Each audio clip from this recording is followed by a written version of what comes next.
Check, check, check. Just want to test out everything, y'all. Can y'all hear me? Give me a thumbs up if you can.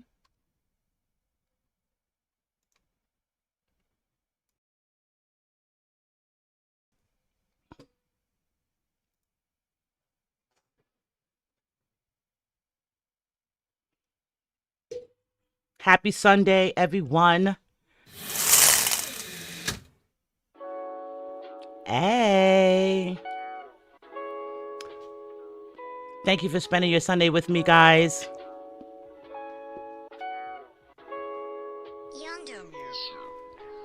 Kissed by the sun, loved by the one. Never knew that I'd be so far from done. There were days I didn't know which way to go. Making sure I shine everywhere I glow. Bright lights, dim low. No hype, no shows. I might just take flight and little will they know. Every day I grow and I learn more. Told the babies don't follow me, now they lost souls. Everything I do it all for you. Sometimes I go so hard I don't think things through. Everything I do, keep it fresh and new. Cause living in the past won't help them find a clue. I gotta beat the morning sun. Hey.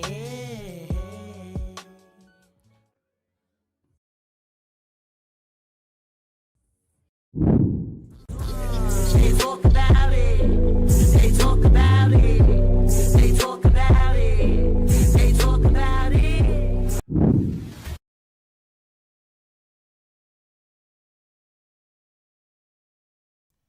One, two, 1, 2. Can you guys hear me? Happy Sunday. Hey. Welcome back to She Could Talk the podcast, guys. I'm your host, Gangalee. Hey, that's Gangalee on all streaming platforms. If you want to check out my music, look for the red glasses, look for the locks. You tell me if I can rock, okay? Okay. But on this here Sunday, we are doing a live reaction. Normally we talk about news, sports, crimes, musicians, politicians, YouTubers, TikTokers. But today, we're talking about crime. And if they're talking about it, I'm talking about it, okay? Excuse me. Let me take a little time and ask y'all, how y'all doing? How are you doing? Let me shout you all out before we jump into it. So I see Untitled. First of all, I want to shout you out because you said you finally made it to a live. Let me send you an e-kiss. Let me go from the top. I see Chrissy Tony, Diamond, Soy Incognito, Mela, Nancy, Tatiana, Shirley. E-kisses to you all. Thank you for tuning in and thank you for spending your Sunday with me. So as promised, I told you I was going to get into the crime side of the house. Now, it's just really more so things that kind of came across my algorithm, but it is crime related. Now, if you all were here for my first live, which is now members only, e-kisses, we had a little, touch and go. So I said, I'm going to put that on the private. But if you checked it out, you know that I reacted to Trap Lord Ross. Trap Lord Ross did a documentary expose, if you will, on Chrisean Rock. And basically the demise of Ronnie Doe and the allegations that potentially he is really the father of Chrisean Jr. Do y'all remember that? Tatiana says she's doing great. Hey, let me give you an e-kiss. And your show is on right now. I'm hoping it's me. I hope it is me, okay? Sean, I see you, and I'm happy you made it today. Now, we're doing something different. It's going to be crime, but still celebrity. So it's like crime, celebrity, and consequences, right? So if they're not a celebrity in here, by like our standards, they're at least a person that is respected in the community. So it is a thread of similarities between the stories, public figures, if you will. But we are going to spend a meat and potato chunk on Chrisean Rock and Blueface, and in a roundabout way. So ironically, I was working on this since Friday for you all for today. I stay in the trenches. But last night, after I finished my live, I was looking at Drake live. Shout out to Drake. Drake was live on Kick. He was celebrating Stake's 9th birthday. And so I'm watching that. And then I see Blueface is simultaneously doing like a 24-hour stream on Kick. So I'm like, back and forth. And as I'm watching the stream, because I came in on the late end, I realized that Chrisean Rock was there with him. After she says she's not going to be with him no more, he's demonic. If he comes around her, he's calling the police. Do you remember that? Do y'all remember that? Blessings to you, Sunshine. I see you as well. Kelly, Bella, hello, hello. E-kisses to you all. Thank you for coming in. Come in, come in. Welcome all. Welcome one, welcome all. So, yeah, so Chrisean was there at the live last night. So that broke the internet this morning, right? Not only was Chrisean there, Chrisean Jr. was there with Blueface. I don't know where they were at. It was like some performance. I think it was like San Diego or San Francisco. You guys keep me honest. But the fact that they had Chrisean Jr. there in a whole party-like setting, and then Blueface made an effort to feed him. And everybody's like, oh my God, because last week it was like, Chrisean doesn't feed him. You know, there's a bunch of stuff with that, right? So, but we're really not going down that rabbit hole per se, but we are in those trenches. So what I'm saying is, last time I reacted to them, it was Trap Lord Ross speaking and basically deep diving into some allegations circling around Chrisean Rock in particular. In particular, 3 unalivings, if you will. YouTube, I love you. So if I pause, I'm just thinking of the right word to say that would keep me safe. But 3 unalivings, allegedly. All right. So I reacted to that on my first live stream. And I was following up with that and a couple of more other things around them. But it's just nonstop. It's nonstop. So I said, you know what I'm going to do? I'm going to take a segment that I wanted to react to, which in particular, my last reaction around them, it was also showing Blueface and Nevaeh, which is the girl who's pregnant for him right now, on a double date with Adam22, who is a podcaster in his own right, plus a corn star with his wife. They have a whole business around that, right? So Adam22 and Leonard the Plug, they also were on a double date with Blueface and Nevaeh. So that was a part of my reactions around that Chrisean Trap Lord Ross thing, just to say, like, it's a lot going on. There's a lot of moving parts over there. Now what I'm going to do is start out this reaction with me reacting to Adam22, the same guy who was on the double date with Blueface and Nevaeh. On his podcast, No Jumper. On this podcast, he has several guests up there, but in particular is one guest that we really will be focusing on, and that's Jesse West. Jesse West is the self-proclaimed manager for Ronnie Doe. Ronnie Doe, if you don't know, just to kind of keep everybody and get everybody calibrated, is the young man who lost his life. He was unalive last year after he was attempting to get a DNA test for Chrisean Jr. because he felt with strong convictions that Chrisean Jr. was his son. All right. So he was, met his untimely demise last year, and it kind of just went away, right? It went away. However, investigations have been reopened. Podcasters, interviewers, managers, anyone who was probably loosely or closely associated with this situation has been contacted in the last 2 weeks. Even Tasha K. Tasha K interviewed him last year. The interview was very emotional, just watching it, if you will. But she interviewed him last year. In the midst of all of this, he passes away. Now they open the reinvestigation. Tasha K confirmed it. TMZ confirmed it. A couple other people confirmed it. Trap Lord Ross, Poetic Flacco. There's a lot of people out there that's in the trenches on this, and actually, let me give them a round of applause. They're in the trenches on this. Now, I will say this, because I've been and I am in the clapoo side of the house, if you will, and the boxing side. So this year, I've been really more so highlighting Chrisean Rock on her boxing. Last year, I was highlighting Chrisean Rock, like, invading people's streams, eating recklessly at events, and just showing like a no uncouth. And Junior on top of it, beefing with Kalani. It was a caterer that she just like ate from the caterer's spoon. It was a bunch of stuff that I reacted to last year, and I was like, what is going on with Chrisean? Like, I know Chrisean's a wild girl, but what is going on? Especially under the pretense that she was supposed to be like saved and, giving her life to Christ and all this other stuff. So I was watching that loosely last year, like, okay, what's going on? But then she cleaned it up and started boxing. And I said, okay, this might be what she need. So I always like to give give people benefit of the doubt. However, Trap Lord Ross dropped an expose about maybe 2 weeks ago that kind of all of us people that were not seeing that side of the house for them. Like, I've seen the Blueface and her back and forth. I never watched Baddies. I never watched Zeus and of it all. But I've seen the internet portions of it. And I'm like, this girl lost her teeth over this dude and the pregnancy. And we saw how that play out, right? So all that stuff was like, you couldn't even not see it, even if you didn't want to. Even if you didn't know who they were, you were exposed to it. And that's kind of how I've become familiar with Blueface and Chrisean, if you will. I know Blueface had the song Tatiana, Bust Him Down, Tatiana. Let me look in the chat. Hi, Lisa. Let me see if I'm missing anyone. Hi, Royalty Queen. I'm just looking through. So if I, blame it on me talking, and let me send you all e-kisses, and thank you all for coming into the chat. Thank you for joining the conversation. But with them too, I didn't really go deep with them. I really didn't, right? So I was like, okay. However, in light of new things, it's getting interesting. It's getting interesting. Now, I'm not here. You see my shirt, guys? You see what I'm wearing today? Because we're going down the crime lane. So I'm not here to say that this is what it is or this is not what it is. But allegedly, we're going to fall down some rabbit holes.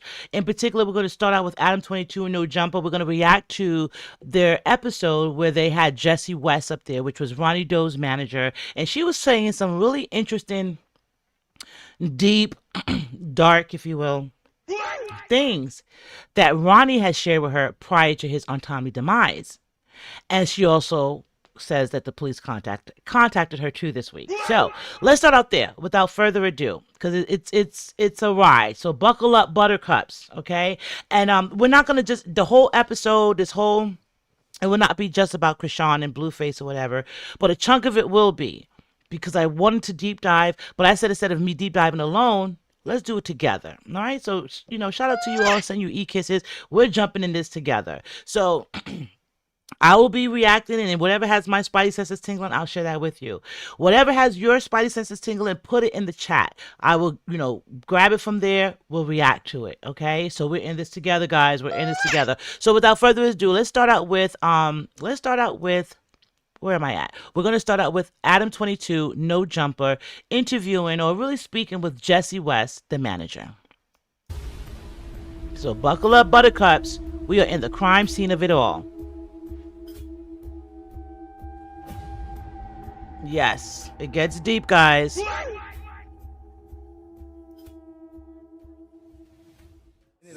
So serious. Lush had mentioned that he met me when I was, managing Bonnie, Siete Gang, Yabi, and Keeks.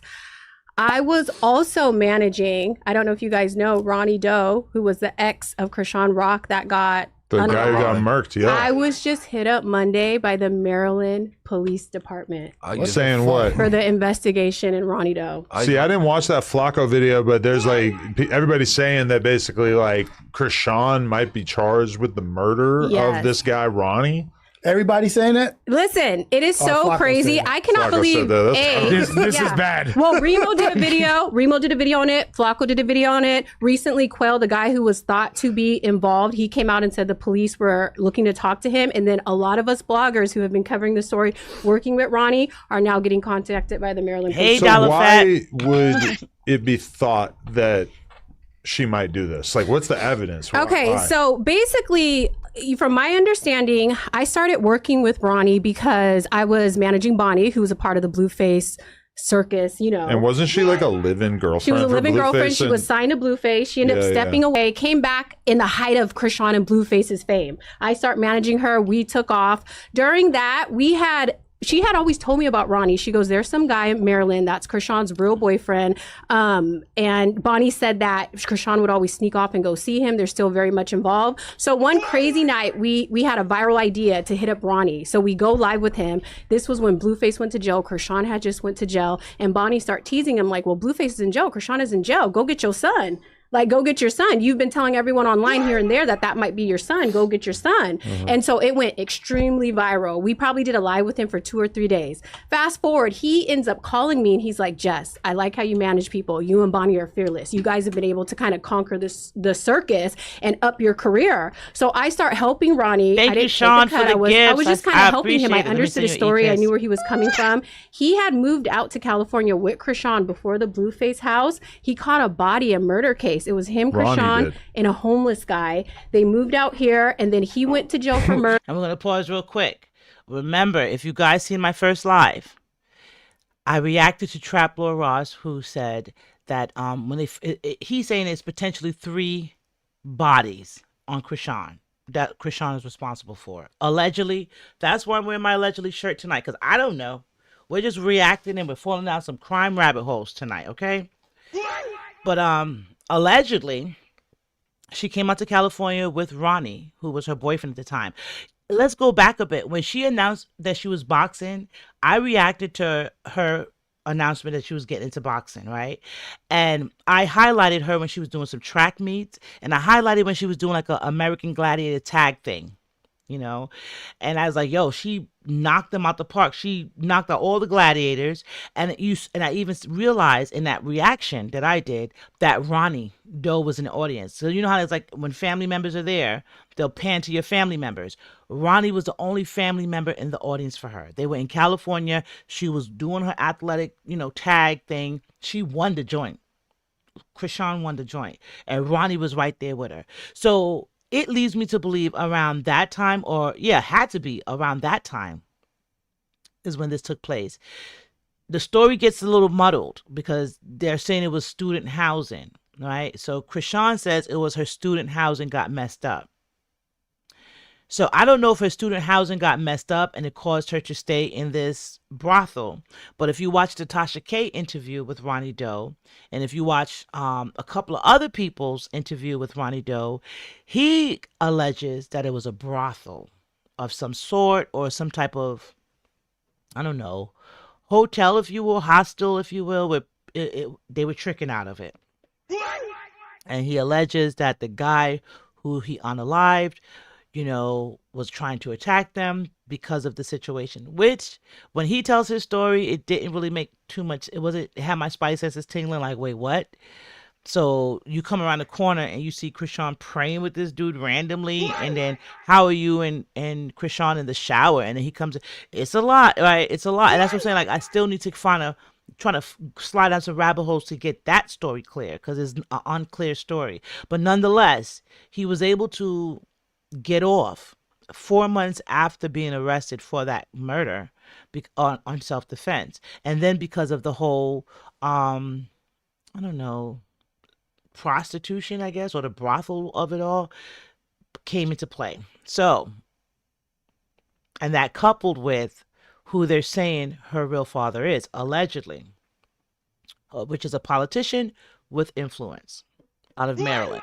But let's continue. Well, how's the homeless guy involved? Is he the victim? Why did he kill a homeless guy? They stayed at a hostel. They moved out here. They didn't have a place to stay, so they stayed in a hostel in downtown LA. The guy was murdered. The homeless guy was murdered. Yes, Ronnie goes to jail. Chrisean tries out for the Blueface house. Okay. And then meets Blueface. He's in jail awaiting murder and fighting the charge. And she's just becoming a star with Blueface. He ends up beating the murder case on self-defense. He moves back to Maryland. Chrisean becomes an uber star. So he always longed for her. It was his high school girlfriend. When I start managing... So Blueface stole her like as a Sancho. He went to jail. Well, didn't really steal him. She didn't even know about a reality show while her boyfriend's in jail. Fighting and then Blueface isn't even like supposed to really be the girls in the reality show, but then he takes a liking to her, decides he's going to blow her up.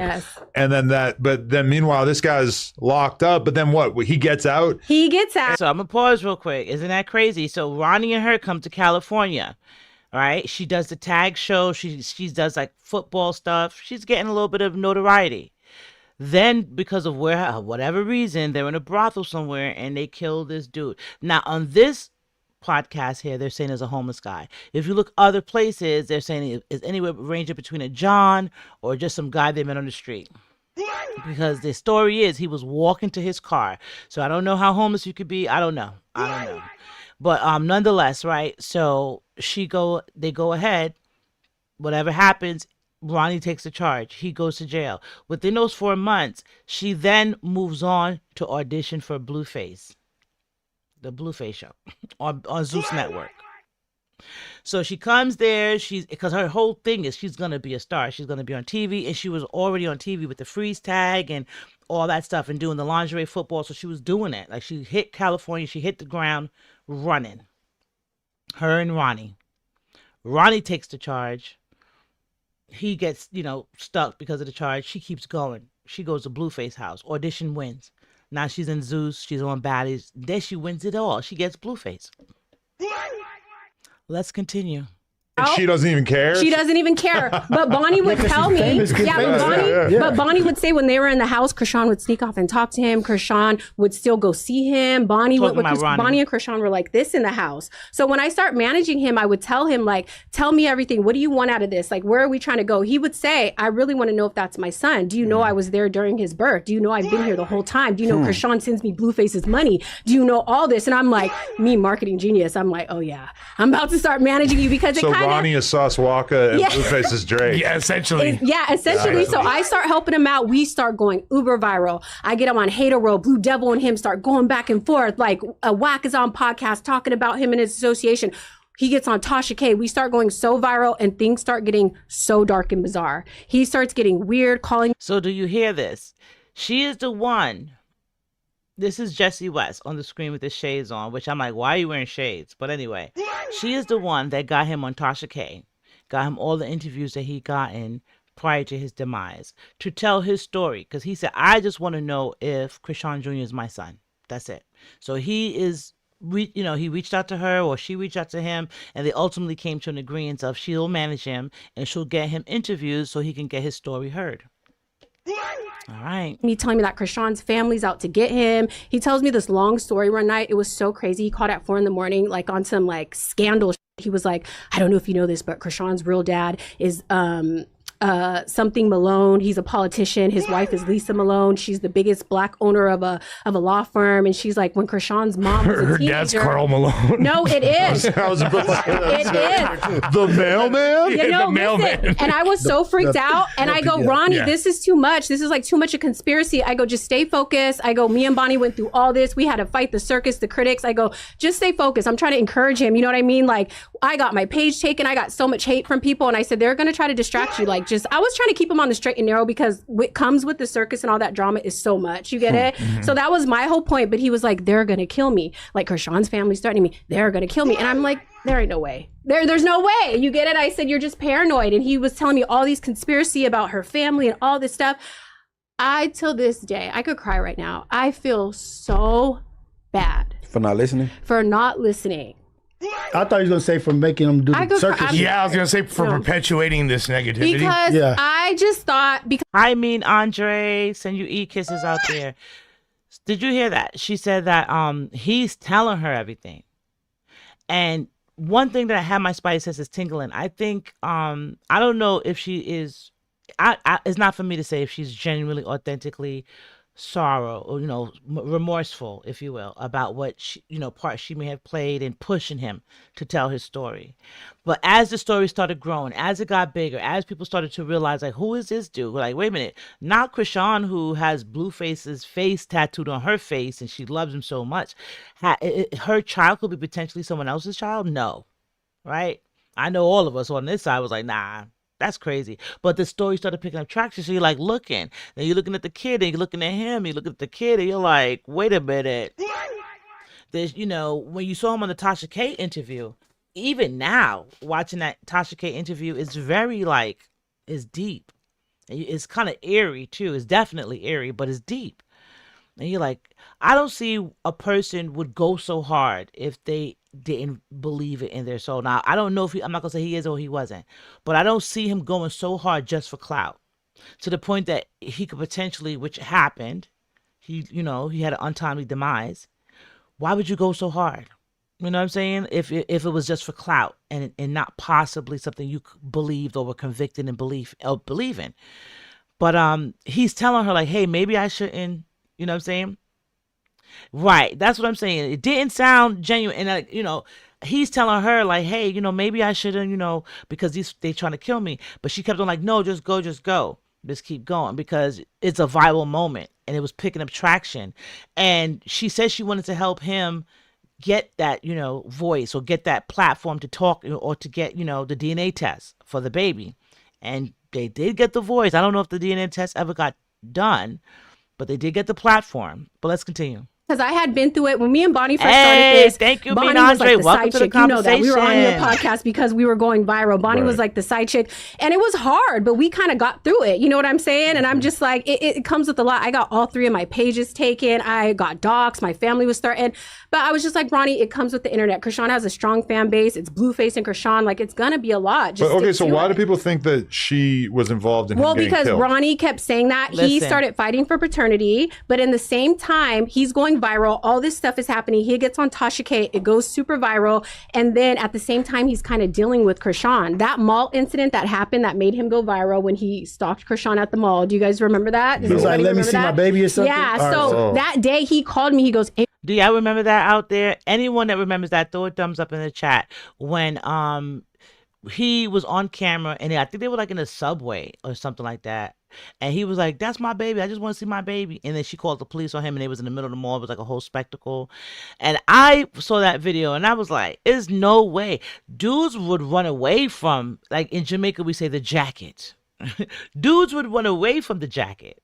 You know what I'm saying? Of being the father. This dude was running full throttle with arms out, like, put the jacket on me. And it's like, you don't really see that unless it's something there, right? What they say, when there's smoke, there's fire, So I remember that. Yep, Mella, you remember that. You know what I'm saying? And I was like, wait a minute, what? He's at the, he went now to confront her at the mall. Like, what is going on? Yeah. And this whole time, like, if you kind of watch the pregnancy, you saw that was tumultuous. But then you watch her in Blueface and how that was back and forth, and it seemed dysfunctional. And I'm like, girl, if you had a whole nother guy out there that was the father, this is confusing. But let's continue. Chrisean wants to meet up at Subway. Do you think I should go? I said, hell no, Ronnie. I said, it's a setup. Do not go. He ends up going. She goes to the mall. As soon as he sees her, she goes, come to the mall. They go to the mall. He gets in front of her. He's, what are you doing? Get away from me. Da, da, da, da, da. And I said, I told you. She called the probation on him. It was like a mess. And so I kept saying, are you talking to Chrisean? I was so confused. I go, you're in the media saying you don't like her, you want paternity, but in the same time, you're talking to her, Ronnie. That doesn't even make sense. Like, are you guys good or you're not good? I was confused. Was it because, like you said, she was breaking him off chili? Yeah, and it was like she was his giving him first that love. show. He was generally in his feelings. Munchie, thank you. He had this idea that he would be the baby father, her and him would rekindle, and it would be like one big love story, like when they first moved to LA. But she also she breaking him off that show. I feel like he really felt that. Everything in a pimp story, bro. This nigga, bro, the last thing he seen before he went to jail was her. Literally. And they know each other. I mean, yeah, I'd be pretty bummed out if I'm in a homeless shelter with my girlfriend and then, like, out. And then she's with Blueface. Yeah. I know. So that'd be pretty fucking sick over that. You know what the guy said? He said, I would be pretty bummed out if I was in a homeless shelter with my girl, take a charge for her, and now she's with Blueface. Living the life. And think about that. That's kind of deep when you put that into perspective, because I didn't really know. Like I'm telling you, like I saw everything, but it kind of happened so quick, and I was onto other things, but I didn't really know that, the charge that he took was because of, Chrisean and them staying together at this hostel or whatever, if you will, and some John / whatever. They're saying homeless person, and that kind of gets tricky because if you look through the stuff, he wasn't a homeless person, but he was a alleged John. You see my shirt, guys? I'm wearing allegedly for a reason. An alleged John, if you will. Now, I don't know if he was a John buying from them two, or if he was in the building and just window shopping. I don't know how that works. I don't know how it works at all. But the story had my spidey senses tingling on the Tasha K interview when he was explaining what happened, to Tasha. And he was saying, he came out the building and he went around the corner, or the guy, somebody said, your girl's around the corner. And he went around the corner looking for Chrisean, and Chrisean was around the corner praying with the dude. So how did you go from being outside around the corner praying with the dude to inside? It gets, and I'm going to have to probably slide down a rabbit hole on that one to get some more clarity, because I don't have the clarity on that, and it has my spidey senses ringing off the chart. My spidey senses are like this with that. But let's continue. Just Smoking murder Right. after you murdered a bum. Yeah, exactly. Good murdered a evening, bum deserving for her. more. Let me Yeah. say your e-kiss. You Murdered killed the the whole- probably trying to protect her. You killed to an be honest. unhoused person to protect her, and then she just runs off with the first crip she meets. That's Let me ask you crazy. something. All right, remember when she broke, like she stole Blueface car with the She was rims? going to Ronnie. Was she going to him? That's all I'm about to say. Yes. This is like Exactly. Casino. No way. It was crazy. Yes. This is like the Yes movie way. Casino. Ronnie has always been there. He's never not been anyway. So long story short, he would tell me, Chrisean's family's threatening me. They're going to kill me. I wouldn't listen to any of it. I just kept saying, keep focused. There's 2 times I had to buy him flights to Vegas to get him out of the city because he was scared for his life. But at the end of the day, I never thought nothing was really going to happen to him. I could cry. I'm sorry, you guys. Like, I could cry right now because So he got murdered? it breaks Let me my ask you heart. something. Have you ever experimented with drugs? Who? Ronnie, 'cause it sound No, like he got like a Ronnie little was paranoia. working for the city. No, he was working for the city. At his funeral, his boss came out and said they were about to promote him. Chrisean's fans have tried to paint this narrative that he was in the streets and he was doing drugs. He was an honorable young man. I'm happy to have worked with him, and he was. Now, I will say this. This is my first time hearing that he worked for the city and he was about to get a promotion, because I remember him coming up there with the Pooh Shiesty mask on and the latex gloves, like he was about to do something, like he was about to run some drills or something. And I was like, and then you hear that the way he was looking online, coupled with his because he was like, hostile, if you will, like angry, which I understand, frustration, right? Because he couldn't get the DNA test, but coupled with, he got the Pooh Shiesty mask, the gloves on. Coupled with the fact that he went to jail for unaliving someone, you were like, well, who is this guy from Maryland? Who is this, thug, if you will, that's on Chrisean? And so it was kind of confusing. But then when you kind of look at it now and do a little bit of research, yeah, he wasn't really a thug. He was a kid, just like Chrisean. They graduated high school and they were going to, pursue fame by any means necessary. He did music and he was online doing, content. She was more so like an athlete and then doing content, and them two got together in high school and they said, you know what, we're going to go make it big, and they went to California. So it's kind of sad. It's kind of like a weird, sad love story, if you will. 2 teenage loves go to California to pursue fame and happiness and fortune. One takes the L for the other just continues on and gets the fame and fortune, while one just declines and get their demise. That's crazy. And then there's a baby in the mix, right?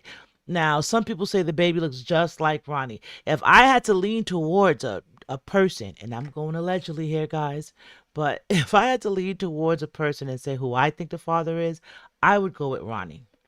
I would say it's Ronnie, because I've seen, put it this way, right now, Blueface has a kid living in his home that's not his kid, Nevaeh's son, Superior. Superior and Blueface's real son, they look like they could potentially be brothers from 2 different mothers from the same father, if that makes any sense. And that's not Blueface's kid.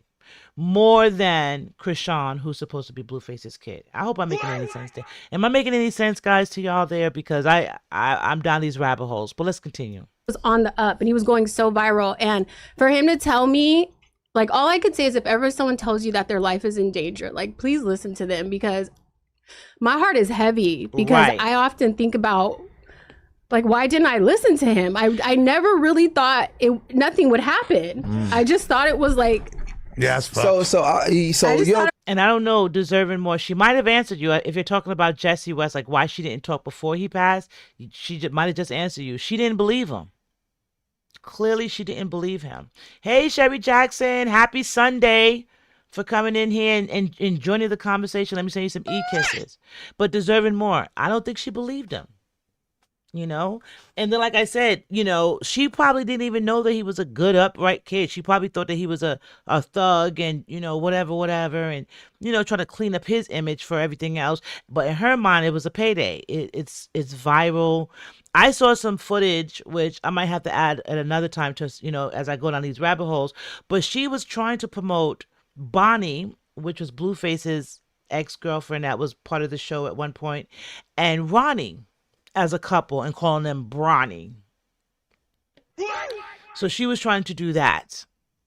So she was more so definitely on some marketing, trying to go viral, and not really realizing that this could potentially be people's lives and livelihood, right?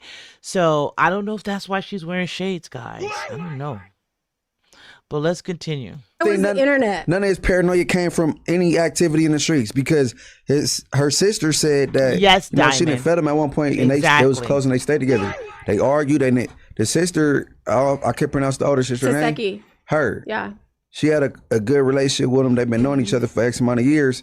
So when you say family. Well, she went on Jason Lee's set and she said one day he's seeking paternity and the next day, pow, pow, he's dead. That was her statement on Jason Lee. Yeah, but like, is that like a street nigga being tender? Do y'all remember when Tizeki? So first of all, Jason Lee literally has a whole series on this. So I don't know how that's going to play into things in the future, but he asked a couple of people and interviewed a couple of people about this particular situation, Ronnie Doe's passing. And Tizeki said that, like, hey, 1 minute he was asking for paternity test, next minute it was. Exactly. So that's her sister. And we also know, now I know how siblings are. Siblings can be good or bad, right? Like you can have a sibling that will ride with you till the wheels fall off.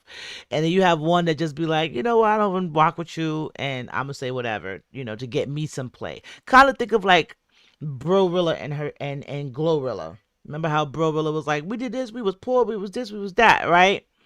And then Glorilla's like, damn, I mean, we were, but you ain't got to be telling the business. So you can have a person that could be a sibling and not really rock with you and then, try to throw you underneath the bus. I'm not going to say that that's what Tizeki is doing, and I'm not going to say that's not what she's doing.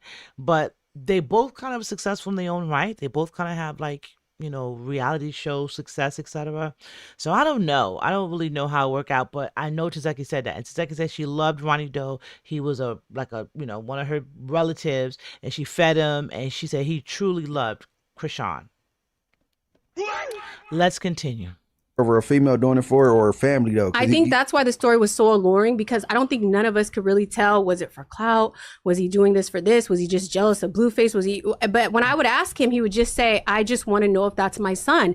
The baby looks goddamn just like him. Did the timeline so. He had receipts. He showed me all the calls of them talking. He showed me pictures of him in the delivery room when she gave birth on live. But they're saying that Blueface is claiming this baby, right? Yeah. The Blueface now is saying that it's his, right? But he wasn't 2 days ago.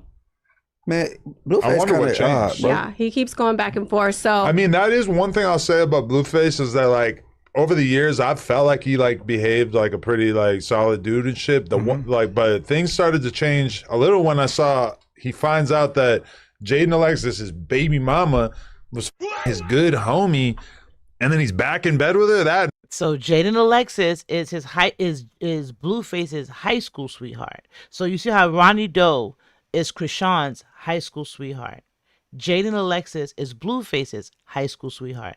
She has 2 kids with Blueface, and the way they were set up, like if you look at their trajectory from when they were in school, high school, etc., you would have thought by now they would have been married, settled down, and just kind of like, adults raising their children and found each other. And you could tell. You can't tell me that Jada didn't think that's what she was stepping into when she first met Blueface and was not marrying him, but, forming a life with him and procreating with him.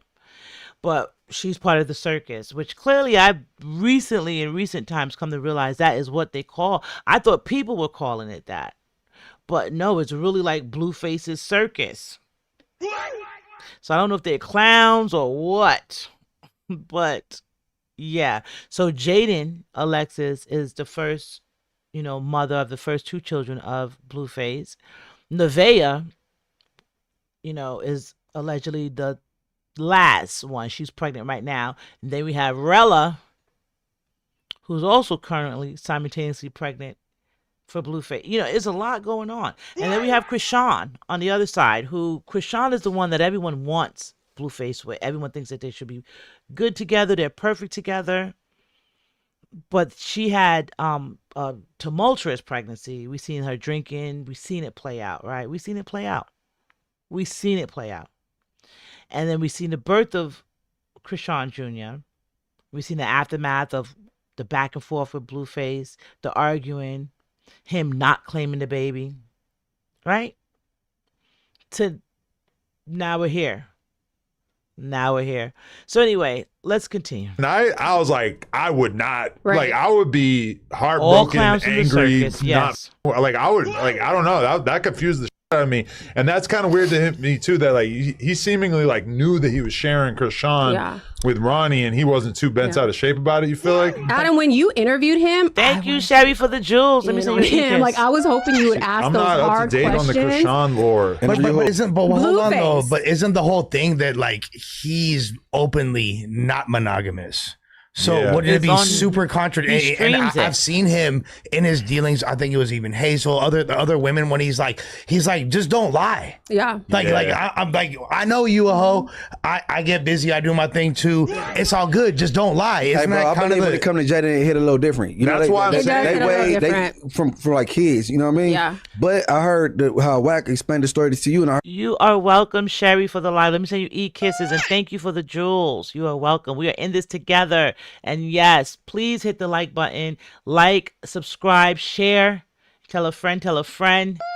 But yes, let's get back into it here. But it is definitely a circus. It's all clowns, and it's interesting. heard it kind of different with his boy Bravo. Yeah, because boy Bravo, his brother the one that made Tatiana Scum Beats. Right. Mm-hmm. So like it wasn't like like she was one of his, and he ended up wifing one of Blueface.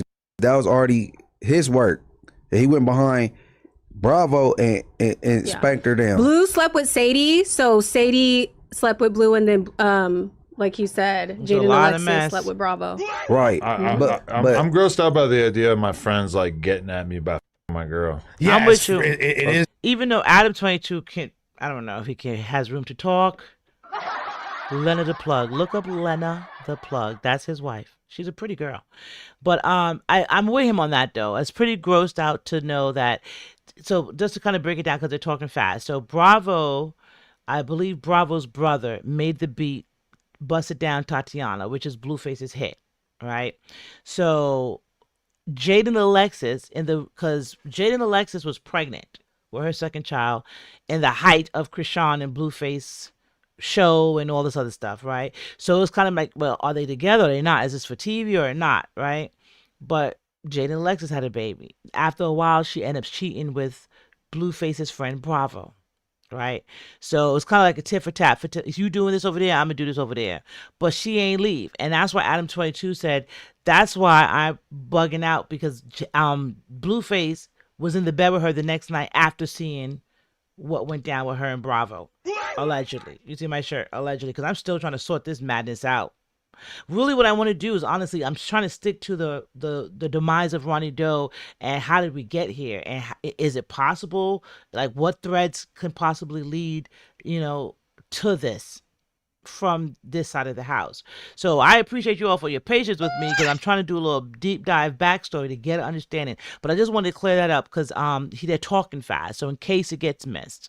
Let's continue. Super janky. Not do warfare like that. It is like, no, that is super I understand, crazy. Mello. So everything I have understand. talked about on my podcast and on YouTube for the last year, like, I've been pretty transparent. I talked to Ronnie's family. His mom called me, asked me what I know. I have extensive conversations. I don't know anything more or less than what I've already shared from what he told me. I don't know if Chrisean has anything to do with it. I don't know how true his story was, but all I know is he was super paranoid. He kept telling me Chrisean's family was going to hurt him, and then he ends up gunned down. I have a question. Blocked in 10 gunshots. So you said that Chrisean's real dad is Sean Malone. He is a politician. His wife is Lisa Malone. She owns the biggest black law firm in Baltimore. And then he said that Chrisean's mom was a prostitute in the early 80s, her and her sister. So that's why Chrisean, Tasiki, and the younger one are light and not dark like the rest of the siblings. And then all right, because she's going fast. She's coming in hot. I'm going to bring it back a few seconds, but let me just break it down real quick. She said that, and this is allegedly, that's what I'm wearing my allegedly shirt, but she said Chrisean's dad's name is Sean Malone. He's Caucasian. He is a lawyer, and his wife is Lisa Malone, who is a black woman with the biggest, largest black law firm in Maryland. So that's her father and her stepfather. Now, if you go and find, because I found some, I'm sliding down some rabbit holes. I challenge you all, maybe perhaps we can reconvene on another live on it, but I challenge you all to go look up Chrisean's prom pictures. Chrisean prom pictures. And the reason why I say that is because it's a very opulent house that she's coming out of. You know how you film your kid coming out of the home for the prom and taking the pictures and everyone's outside is a grand moment? Yeah, I think that was at Dad's house. And I used to always say something. I'm scratching my head about something. Okay?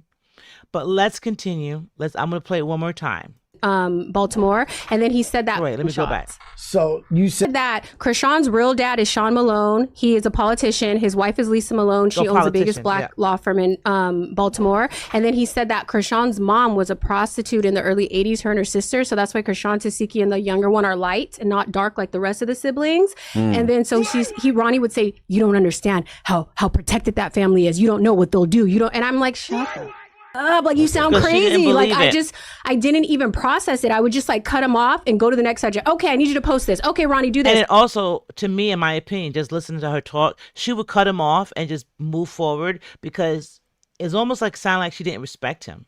Am I making any sense there? Like, you're a means to an end. You're a viral moment, and I'm gonna just juice it out of you. I don't care what you're saying, right? So you didn't really value him as a person, and for that, I want to hit her with a what? Because, I'm sorry that Ronnie had to go through that.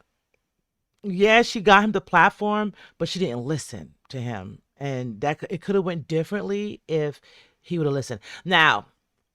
Let me look at this comment here. So Deserving More says, "No one deserves to be taken out like that. And in front of his grandma house," shaking my head. What? Yes, I agree with you. Mela says, "It's a lot of children. I saw a story on her family years ago." Yes, it's like 12 of them.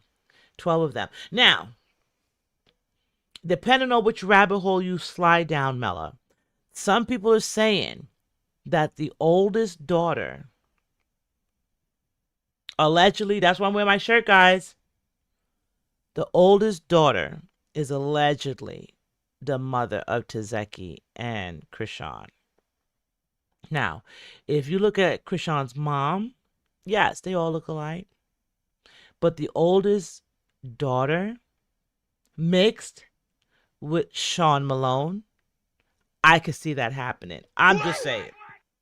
Just like how we could see Ronnie, I'm just saying. I don't have no dog in this race. I don't know. And these are, I'm just over here.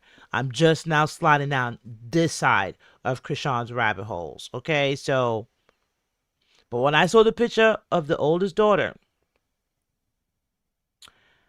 mixed with the dad, like for example, Sean Malone, if you see him, you see how Tazeki and Chrisean look alike, right? So you know that look didn't come from nowhere. Right? And then you can see other siblings in them, in particular that oldest sister, right? But when you see him, he has a certain roundness to his face and his nose. His nose shape is very prominent, and coupled with the face, that's Chrisean. I can't even explain it. That's Chrisean. And then the golden complexion it's almost like you are a mixed person. You know what I'm saying? Like biracial. So anyway, let's continue. Like, get your mind out of that conspiracy. I love a good conspiracy here. We could talk you hear all day, but not listening to him. I didn't understand what he was saying. Do you get it? Oh, and you kept pushing. And I just kept like, come on, we got to do that. I'm like helping him with his career because you can't get sidetracked. When you're on the up and up and you have one chance in life to make yourself famous. But he was warning you like, this is dangerous. Yeah, he kept saying that yes. You're putting me in. Yeah, but I never believed it. That's what I'm trying to tell you. I just thought he was like paranoid a little bit. You have to kind of be from Baltimore to really understand the severity there because you know like certain families be big families in certain. Kelly Bella said, "Poor Junior, his father is either deceased or Blueface, and I don't know what's worse." Right, exactly. Soy said, "I hope that is not true, but we know that unfortunately stories like that are common, especially from previous generations." Exactly. Like, especially where like maybe it's a young girl, right? And the mom is like, "I already got 10 kids. I'll put your 2 more into here because you were too young to have them in the first place," type of thing. Right? Also because the dad is married, the dad's a politician, who knows? But he's there. She says allegedly that's her godfather. He was there for the birth of Junior and the mom and the stepmom. Yeah. in the story when I reacted to Trap Law Ross, and she was saying, "Oh yeah, and I came back to Maryland to this rich family." Then it sounds like some old Cinderella Annie story, like a rich family just took her in. No, girl, that's your rich family. Let's continue. Places. Be connected as Prominent families. Yeah, like, you feel me? I heard all kind of shit about Adam and shit. You feel me? Up everything. Do you for think us. that Chrisean is capable of buying a body? You know what? From my honest opinion, which I don't know, I think maybe she had somebody do. I don't think she did it. Well, yeah, that's what I'm saying. Everybody's Yeah, yeah. capable of doing that. Yeah. But Yeah, I she don't didn't put seem as anything human past at all. anyone. I feel like bodies are cheap in Baltimore. Let me rewind And that. I feel like she's. Well, yeah, that's what I'm saying. Listen to their take on the situation. And everyone in this picture, everyone in this photo has hung out with Blueface and Chrisean personally. They've interacted with them, interviewed them. The one in the middle, dead set in the middle, Adam, I just reacted to him on my first live where he was on a double date with Blueface and his wife and Nevaeh and Blueface. Yes. So they're all in Cali. These are all Californians. They're all in the same circle. So these are not people that only know them, but they know them semi-well because they hang out with them. They run the same circles, if you will, right? So yeah, let's continue. Listen to what they say. Do you think that Chrisean is capable of buying a body?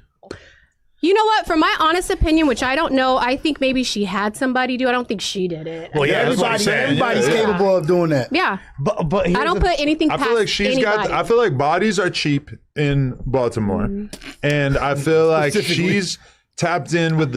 Allegedly, Kelly, yes, you heard that correctly. So it could just be for the sake of us that they're telling us that, because I don't know why it's so clouded and shaded. But I challenge you all to look him up. Now, you see how Chrisean's name is spelled, right? Chrisean. Drop that CHRI. Is Chrisean Malone. The politician's name is Sean Malone. That's her godfather. Winka. You see me? Okay. Now, this is all allegedly. That's why I'm wearing my allegedly shirt. Okay? I have no dog in this race. I'm sliding down rabbit holes, and things have my spidey senses like this, like this, like this. All right. And I want to shout out Deserving More, because you be having my spidey senses tingling too about Chrisean, so I would throw you up in there too, give you an e-kiss. All right. The type of people that kill people for like $2,000. She got hella bread, realistically, even though she probably spends like a retard. She probably still got like at least a couple $100,000 in the bank from all this shit that she been doing. So for sure, like without evidence, I'll say that I consider it more likely than not that she got her baby daddy killed just for the hell of it. I think It's so like, too. I just feel like she's grimy enough. Thank to you, do it. Sean, She for would be the the number clutch one of 30 suspect. jewels. Well, if she did that, like she would be the Well, number. that's what I'm saying. They are now coming to all of us. It took a year. I was So like, wait, is this Flacco also? Listen, this is Remo and Flacco both posted it because it came Investigator. out. Flacco's They're- about to get Chief smoked. investigator. Hey, Rios, when stuff like this happen, like God forbid, like somebody, you know what I'm saying, dump you out, they go, and you got two baby mamas, they go ask, like, oh, well, where's, you know what I'm saying, that's a part of their little Yeah. process, check the box, you know what I'm saying, because when I got car accident, boom, they shot my car up, I got shot in the head, they was asking about my baby mama. My mom, like, for what? Like, she in Palmdale somewhere, and she like, oh, thank it's you, just a part Sherry, of the for the process. We gotta, jewels. you know So what you I'm an saying? e-kiss there. Process elimination type. Right, Yeah. that right there. heavy right now. She's getting active in the streets. I'm telling you, whoever. So you heard that. She's saying that several content creators who've been following this, in particular, since Ronnie came on the scene and his untimely demise. All right, they've been following it, keeping close, giving their opinions on it, and keeping it to the streets. All of them been contacted. TMZ been contacted. TMZ put it up first, and then in addition to TMZ, Tasha K went ahead and said, "It's official. It's true. It came across my desk too." Jessie West, the woman with the shades on, she said they reached out to her, Maryland police. Chrisean said it on the live that I reacted to. She said that they called her and she was at the gym and she said, "Yeah, come to the gym," and she talked to them. Quell, another dude who was kind of trolling the situation. We don't know for sure if he has anything to do with it or not, or if he's just trolling. But he had a lot of insight and a lot of access to things that you wouldn't normally have access to unless you were in the mix. He got a call too. to come in, an invitation to come in and speak to the investigators too last week. So this is not just like oh yeah, hey, we're talking about it, could it be, is it? This is really happening, and these people are really being contacted, and Chrisean herself was contacted. Now, do y'all think Blue was contacted? How y'all feel about that? What y'all think about that? Do y'all think Blue was contacted? Y'all give me a thumbs up in the chat if y'all think Blue was contacted. Thumbs down if he was not.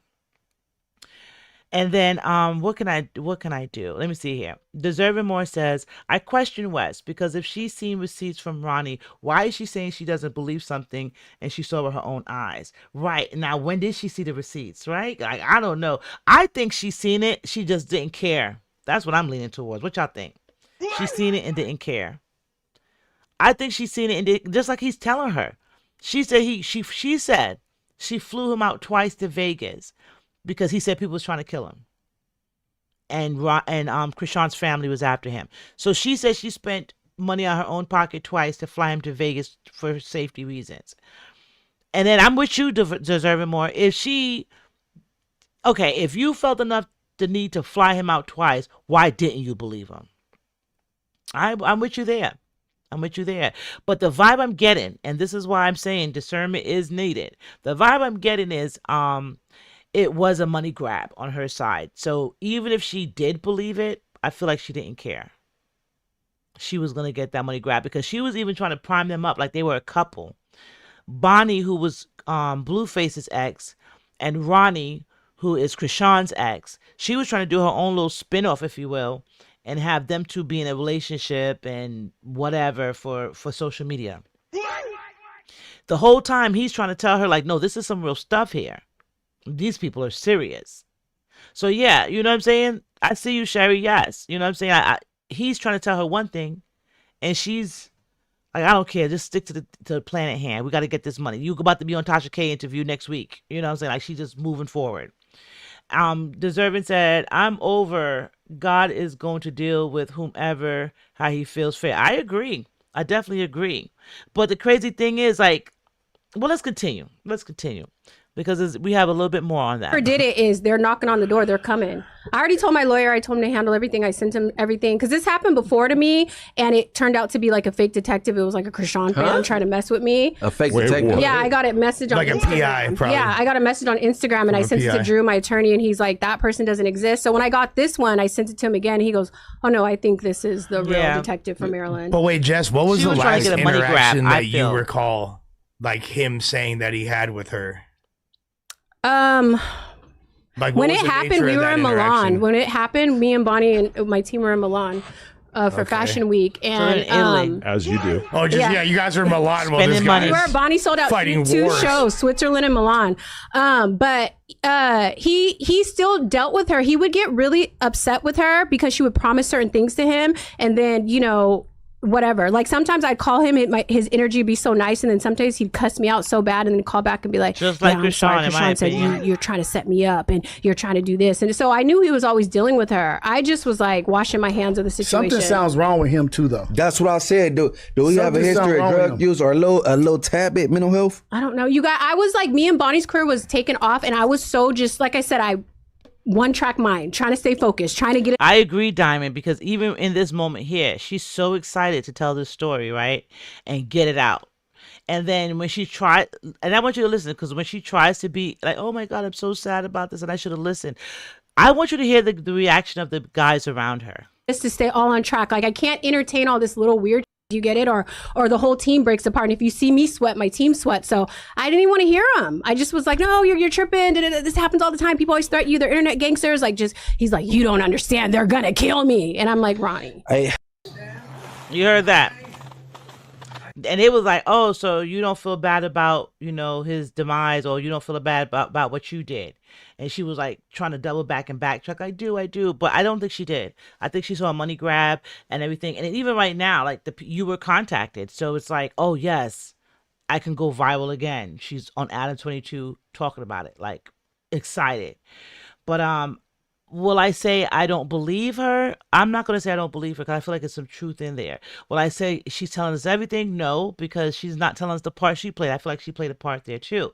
Now, she's also friends and managing a girl that was directly in Blueface's circus, right? And they got kicked out. So now you found Chrisean's ex and was trying to do a thing. Could it have been what you were doing that possibly caused his demise? Because he could have been screaming into the rafters for his DNA test, but we wouldn't have known about it. But he got on Tasha K. He got on several different outlets and platforms and did interviews, extensive interviews about Chrisean, his crimes with Chrisean and the baby, and his timeline of conception. So could that have been something that was like, okay, this is too much. We're going to get him out of there. And that could have been courtesy of the stuff that you hooked him up with, because you're proudly saying you're the manager. All right. So we're going to leave that there. I just wanted to add a little piece of last night's live, because some people are saying and questioning, how did these two get back together? Just last week, she was saying that Blueface is a demon. And if Blueface comes around her, she's going to call the police and, press charges on him and say he's violating his parole, right? Right? But she was in Maryland. She flew to San Francisco, brought the baby with her to be out here with Blue. They performed at the club or whatever, and now she's sleeping. And Blue's going to have a couple of, moments where he's feeding the kid and everything like that. What is it for? Is it for to say, hey, look, I'm actually taking care of my kid? Or is it, hey, they might be onto us, so we might have to say, allegedly, the kid is mine. There's no motive here to kill Ronnie. We are the parents of him. Anyway, but let's get into it. This is just a little bit. This is what's going crazy as of last night. Right, of Blueface and Chrisean reconnecting, the baby in the bed. So the baby was upstairs this whole time. They was downstairs partying and everything. Where was the baby when they were performing? Oh no, he was in the car with them. So he was at the show too, girl. Ciao. Anyway, let's get into this. This is Chrisean, Blueface, and Chrisean Jr.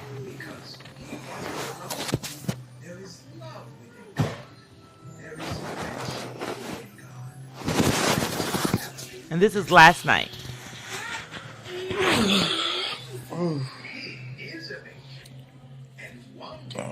This amazing God decided it's time to begin. So he started. Mind you, Nevaeh is about to drop that baby any day now, and he left Nevaeh. Look at these two. He left Nevaeh to do this. And I'm assuming Chrisean Jr. was upstairs. Look what was going on downstairs.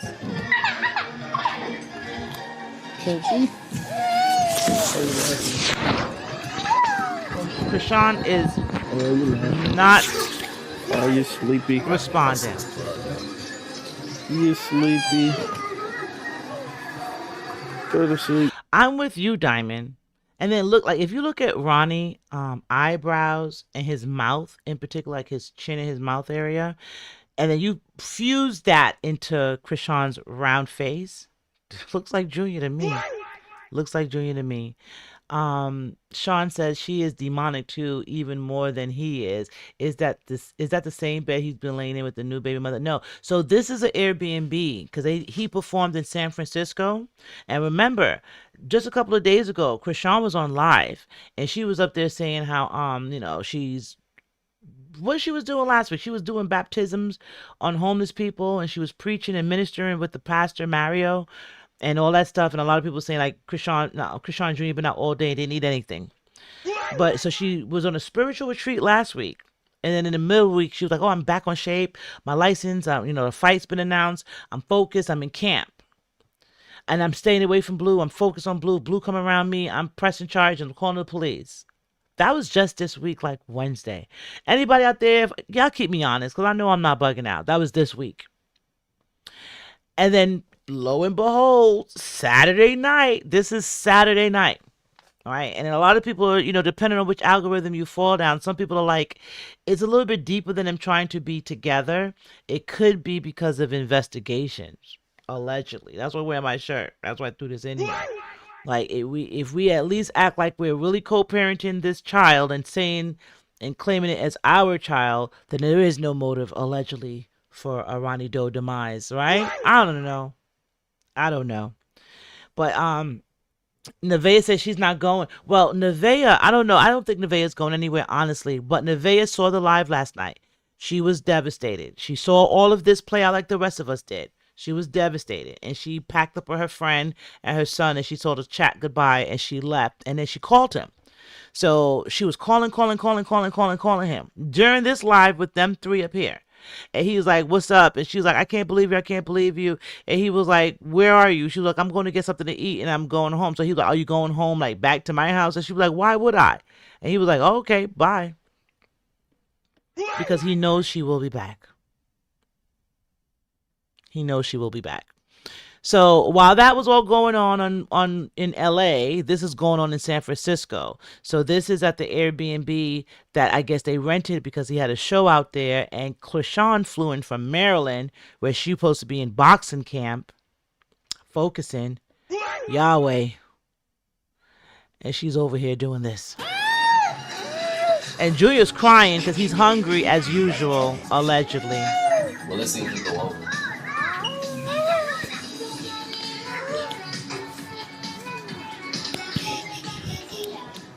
She's not even fazed by his crying or nothing. That says a lot. Like, you know how like a mother would, like, as soon as you hear your kid cry, like, yeah, jumping up. She don't even care. He self-soothes.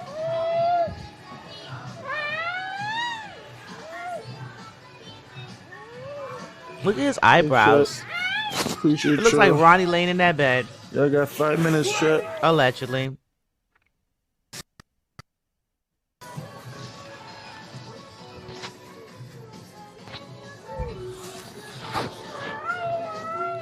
I absolutely agree, Sean. They know and they want it and they want to be there. Hashtag Save Junior. Hashtag Justice for Ronnie. Hashtag Jailbird. Drunken Dusty. Hashtag Drunken Dusty. That's our new nickname now. You're Drunken Dusty. All is up. And we're going to pause it right there because if you didn't know, we're going to go back. That's Yanti. I had her in one of my reactions. She was going back and forth with I can't even remember right now.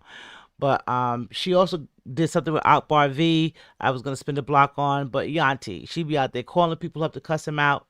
And she's gonna tell you like it is. I reacted to her and Chrisean last year. So that's in my files there. Check it out. I reacted to her and Chrisean going back and forth, and Chrisean called her in the late night and tried to threaten her. And she woke up and went live and was like, threaten who? And it was going back and forth. And she had on the speakerphone, and you could hear Chrisean. And then Chrisean didn't even realize that she was on speakerphone. So she pulled one of them Clarissas. Remember that time Clarissa called into that YouTube channel and pretended that she wasn't her, but her voice is distinctive? Same thing. Chrisean got a distinctive voice. So she said it wasn't her. We all heard it. She had it on speakerphone on the live.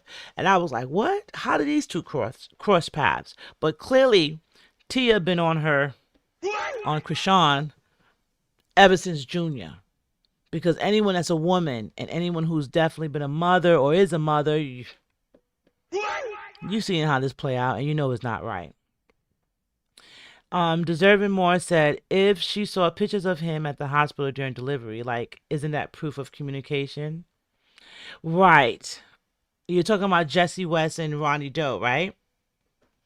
And then I don't know, because I've seen it where honestly sometimes people be scared to come out because, like, would you be willing to come out? Like, let's play devil's advocate for a minute, right? Would you be willing to come out after someone told you, confided in you and said, hey, they're trying to kill me, and then that person gets killed, even though you may not have believed it or whatever, or even if you have some proof on as to what to support the situation, wouldn't you not be a little like, oh my gosh, wait, what? So she could have probably been scared or, apprehensive about coming out until now the police is investigating it. So she's like, okay, yeah, they're talking about it, so I could talk about it. Me personally, I'm just giving her that one little devil's advocate, but I feel like she really didn't value him. She valued the moment and the viralness of it all, right? Like the potential viral moment that can be created out of Chrisean's baby father, etc. Whatever,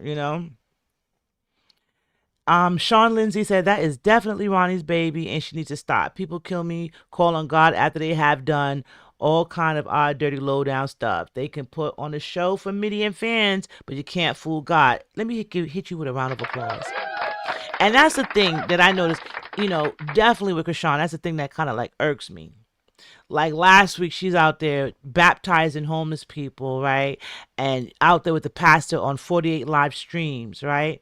But then and then in the middle of the week, she put it, and I might even have it up here. Well, I don't know. I might have it up here, I might not. But she even did a live where she was talking about her family tree. And she's like, this is my family tree. And the baby, is her, the baby, and someone. And if someone had a J, hello, Blueface name is Jonathan, had a J. So it was like Chrisean J and Chrisean Jr. And it was like, we know the J is for Blueface. You could have just put a B, right? And they were like, no. She was like, no, the J is for Jesus. The J is for Jesus. Sherry, thank you for the jewels. Let me send you an e-kiss. Yes, she said the J was for Jesus. And then 2 days later, she's in San Francisco with Jonathan. So let's continue. So now we're going to segue out of it. Like, really, that was just a chunk of what I wanted to kind of like fall down, because I think what I'm going to do is break it down in bits and pieces, because there's a lot with Chrisean and them, and because it's new, this side of the house with what they're dealing with is new to me, so I'm taking it in increments and dosages, right? So I hope you all will stick with me for the ride as we slide down those rabbit holes. But that's it for the night, as far as I can deal with for Chrisean and Blueface and their little circus, for real. Because since then now, Blueface has drunken. Since then, Nevaeh has left, but Nevaeh is also in birth. She's having like Braxton Hicks as we speak, right? So you got her over there, then you got Rella, who's gonna name her baby after Carlissa, which is Blueface's mom, right? She's currently pregnant too. And then you see him over here laying in the bed with I was about to say Ronnie Jr. with Chrisean Jr. playing house. And if you watch that live through, he was feeding him. And I actually kind of it did kind of touch my heart a little bit, because I haven't seen Junior eating. I haven't seen her feeding him, like real food, really feeding him. So to see Blueface, even I'm like, dude, you could have put him in in a chair, the table, a high chair or something, sit him on your lap and feed him. So just propping him up in the bed and feeding him the food and staying in the sheets, that was crazy to me. But, to each his own. But at least Junior was receptive to eating. And he was eating the food, and then he drank the milk, and he was holding the milk on his own and drinking it. And so I was like, oh my God, thank God, at least Blueface did that. And that's crazy when you're like, we could take whatever we can get. So the fact that he just did that, it was enough. Okay? But I think it's something. So so that's all I can do for that right now. But I'm with Yanti right here. Dusty. That's our new nickname now. I'm with Yanti. You're drunk and dusty. All is up. And we're gonna segue into some more crimes, okay? But you see who's in this picture together? Are you familiar with these two? Well, we see Chrisean for sure. Sidney Starr. Are you familiar with Sidney Starr? Now, Sidney Starr came across my desk back in the days when so Sidney Starr is a trans woman, right? And especially when she was younger, you just like, it was a girl, So Sidney Starr was a dancer, hip-hop dancer, video vixen, etc. And she accused Chingy of being in a relationship with her. And she had pictures to prove it and everything. So that kind of ruined Chingy's career. I think it's, Chingy just now, I feel in my opinion, is coming back from that madness, right? And so she's been, on Love and Hip Hop Atlanta since then. She's now on Baddies on Zeus Network, right? But this is Chrisean Rock and Sidney Starr, and I thought this was a great segue into Sidney Starr's crimes for the week, all right? Because this is crimes, celebrities, and consequences, right? So we're hearing the allegations. We don't know if any crimes have really been committed by Chrisean and that lot of the circus or whatever, but there's crimes and allegations over there, and we're gonna be playing it like I'm like I saw Deserving said it early in the chat, like we're gonna watch it play out, right? And we're gonna see what type of consequences, if any. So we're gonna watch that play out. But in the vein of crime, celebrities, and consequences, we're gonna move into Sidney Starr, who is a reality show star, who is Baddies on Zeus Network, right? So Lemon Pepper. Did Lemon Pepper buy Sidney Starr a bag? Because, you know, that's his thing. He buys some more bags. So I don't know. But let's get into it. Let's hear what she says about Chrisean, because they're basically co-workers, and then go from there. Hey. And she is my I think you're like my spirit sister. Oh, you too. You funny as shit. You're beautiful. You need to go harder and stop saying sorry. Fuck these bitches. I mean, you know what made me love you though? What? When you was like, I would have did it too. Yeah, like why I'm pulling up. See, mama. And she's even more beautiful in person. Hey, did you see how Chrisean, even though she looked a little inebriated, in my opinion, you saw how she really, to me, wasn't feeling like she was feeling Sidney. You saw how she kind of did that little shimmy up out of it. She was like, I'm going to pull up and seize my moment. And then she shimmied out of her clutches and got out of there. Let's look at that one more time. I would have did it too. Look, watch it. Why I'm pulling up. See, mama. And she's even more beautiful in person. She got out of that. But let's read this. Let's read these allegations here from Sidney Starr this week. So it says, okay. So from the police report on Sidney Starr, this is allegedly what happened. It was two boys at the hotel visiting Georgia for a football event. Sidney spotted the boys and was following them around for a bit. Then Sidney approached the boys and they tapped phones to share contacts. She texted the boy and told him to come up to her room, but the elevators only go to exact floors you're staying on, meaning she had to take him up to the floor with her card. So now they're on the elevator up to her room. The boy was nervous.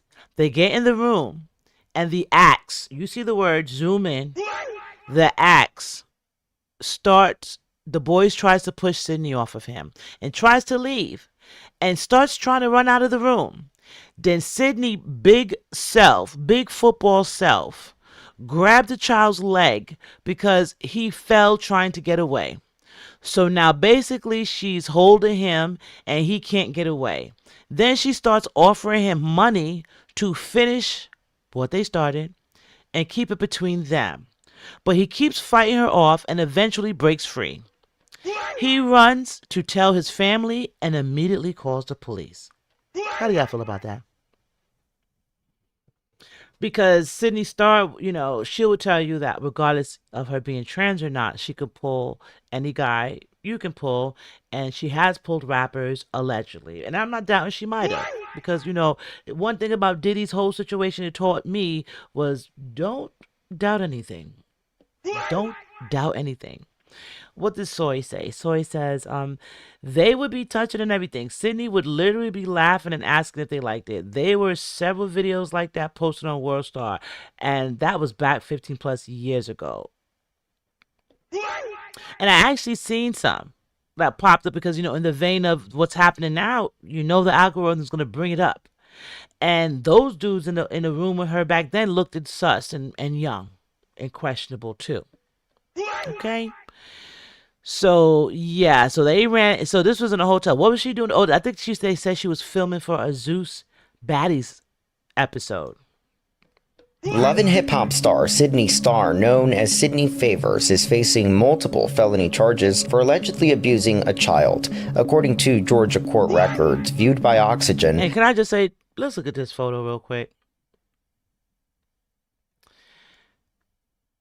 This looks like Sidney got a super deep voice right here. Okay, let's continue. Starr has been charged with sexual battery against a child under the age of 16, aggravated child molestation, and sodomy.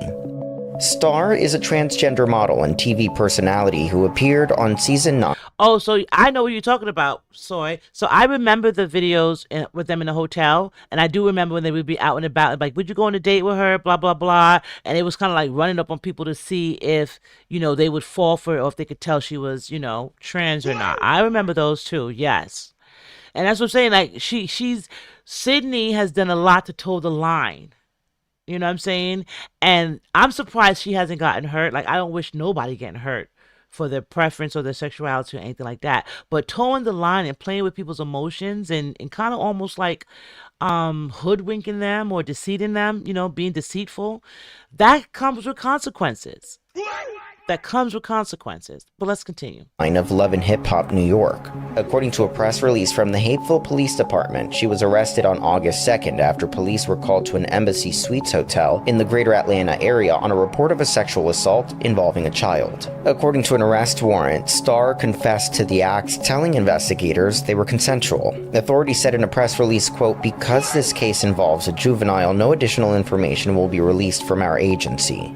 So I'm going to pause real quick. So she's saying to the police officer, because Sidney Starr, and I got to look it up because I don't want to mince anything, but I'm going to say like this. She's been around as long as I've been around as far as in, rap and just looking at stuff and chingy. So I'm thinking she got to be up here with us in age. Let me see. Okay, so not quite 40, but she's 37 years old. 37 years old. Born in Chicago, Illinois, transgendered model, actress, and social media personality, known for appearances on Love and Hip Hop New York and the Zeus Network series Baddie ATL. So I had it wrong. So it was Love and Hip Hop New York and Baddies ATL. Those are the shows she was on. 37 years old. You're grown. You're grown enough to know that a 14-year-old, regardless of what they look like or whatever you think it is, they can't consent to that.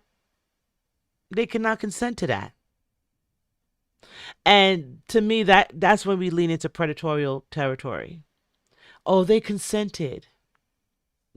Lead you with the what? Let's continue. Starr is being held without bond at the Fulton County Jail. Her next court appearance is scheduled for August 25th. Her attorney did not immediately respond to a request for comment. She's held without bond until August 25th. And she's in the men's jail, so she's probably having a good old time. She's probably having a joyous time. They're like, girl, push my date back a little bit more. I'm enjoying this. But very interesting and serious business. I saw Zeus Network put out a statement about it. And it was like, we're in no way affiliated with this. We did Sidney Starr is a person that we, personality. We loved her on the show, but we're not affiliated with this, and we do not condone those type of acts. So they put out a whole statement, and they severed their ties with her quick. It says, I know someone who got hurt real bad not being truthful. That's what I'm saying, Sherry. That's what I'm saying. And I'm surprised she has not been hurt for not being truthful, going back to Chingy. Now, Chingy said he just took a picture with her at a show, and he's never messed with her, didn't even know anything about her. He thought he actually was taking a picture with a girl. So it ruined him.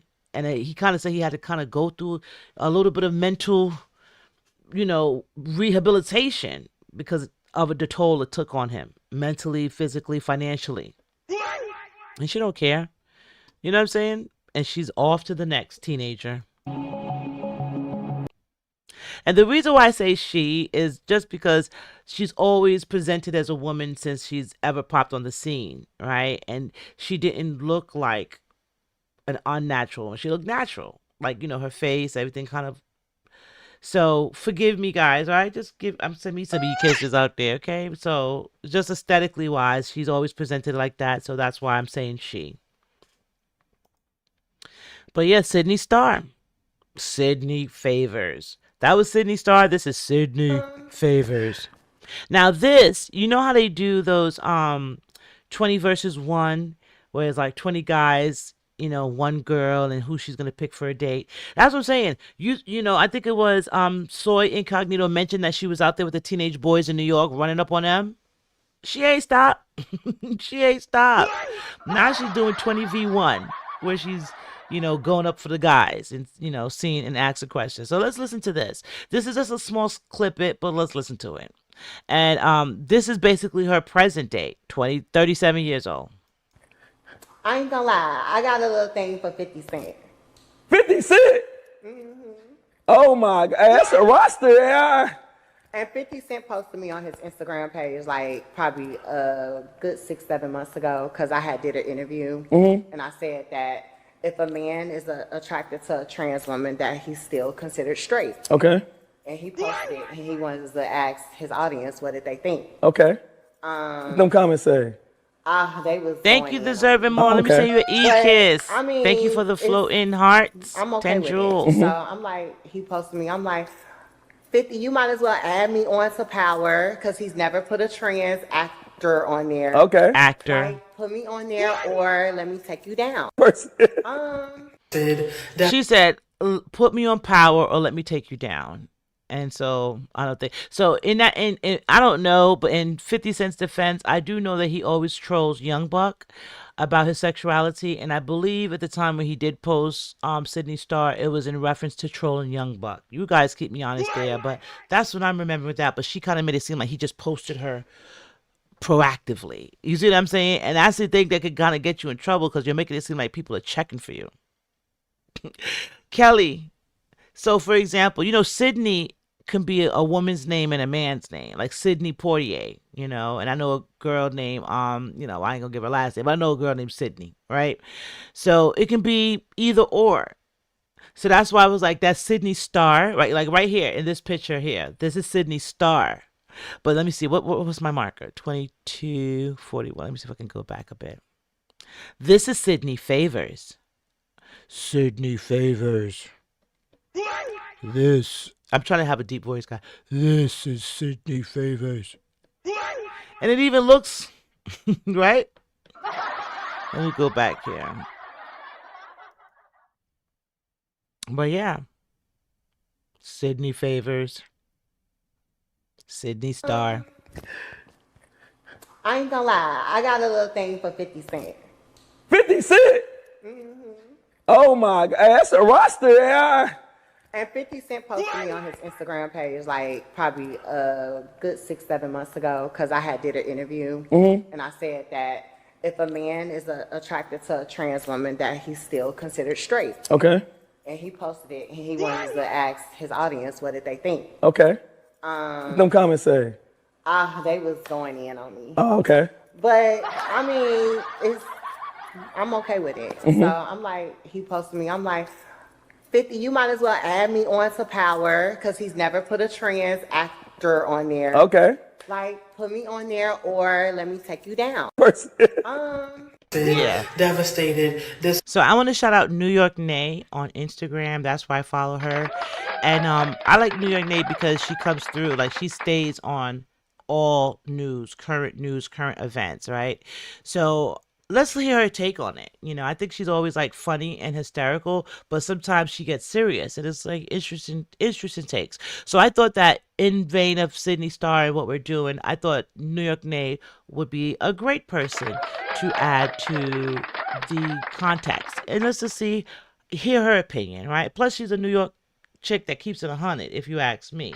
So I wanted to hear what New York had to say about it. Let's get into it. Disappointed and exhausted with this tired, weak-ass excuse. Sidney Starr claiming the boy told her he was 18. You know what? You sound just like a man. And please don't jump in my comments with the transphobia. We're not even doing that today. We're really not. You sound just like a man.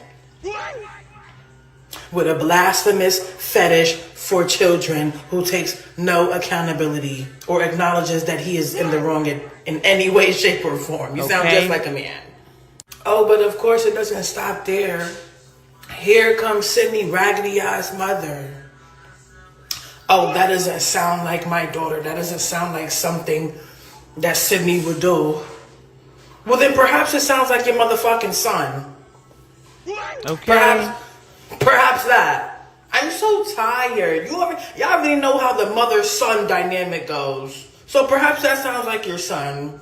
Feel how you feel, said what I said. The boy told her he was 18. And you almost 40, why would you ever be attracted to a child? Okay. 18 or not. And me personally, I am triggered and offended as a biological woman because when we feel these ways, when we feel these certain ways about trans women and how they feel like as soon as you decide you want to be a trans woman, that you just know what it is to be a woman and you know the ins and outs of our lives and what it takes to be us. Y'all get upset when we feel a type of way, but it's shit like this. Yes, she is from the Bronx. It's literally shit like this. Sound like a man. You sound like a man, a predatory ass man who likes children, who preys on children. That's what it's giving at the end of the day. And here come the mom. Oh, that doesn't sound like something.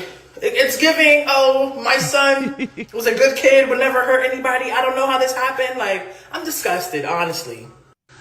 A woman found hanging from a tree behind a Jackson. Now we're gonna leave New York there with New York Nay. We're gonna end it right there. My son was a good kid, would never hurt anybody. I don't know how this happened. Like, I'm disgusted, honestly. All right, we're gonna pause right there. So we're gonna leave Georgia. Well, we're leaving New York because that's New York Nay, but we're going to leave that story in Georgia. And we're going to go down to Mississippi. Jackson, Mississippi, Hinds County. Okay? And there's a lot of crazy stuff down there. I have a whole podcast series about a family in Hinds County, but we're going to not talk about them tonight, all right?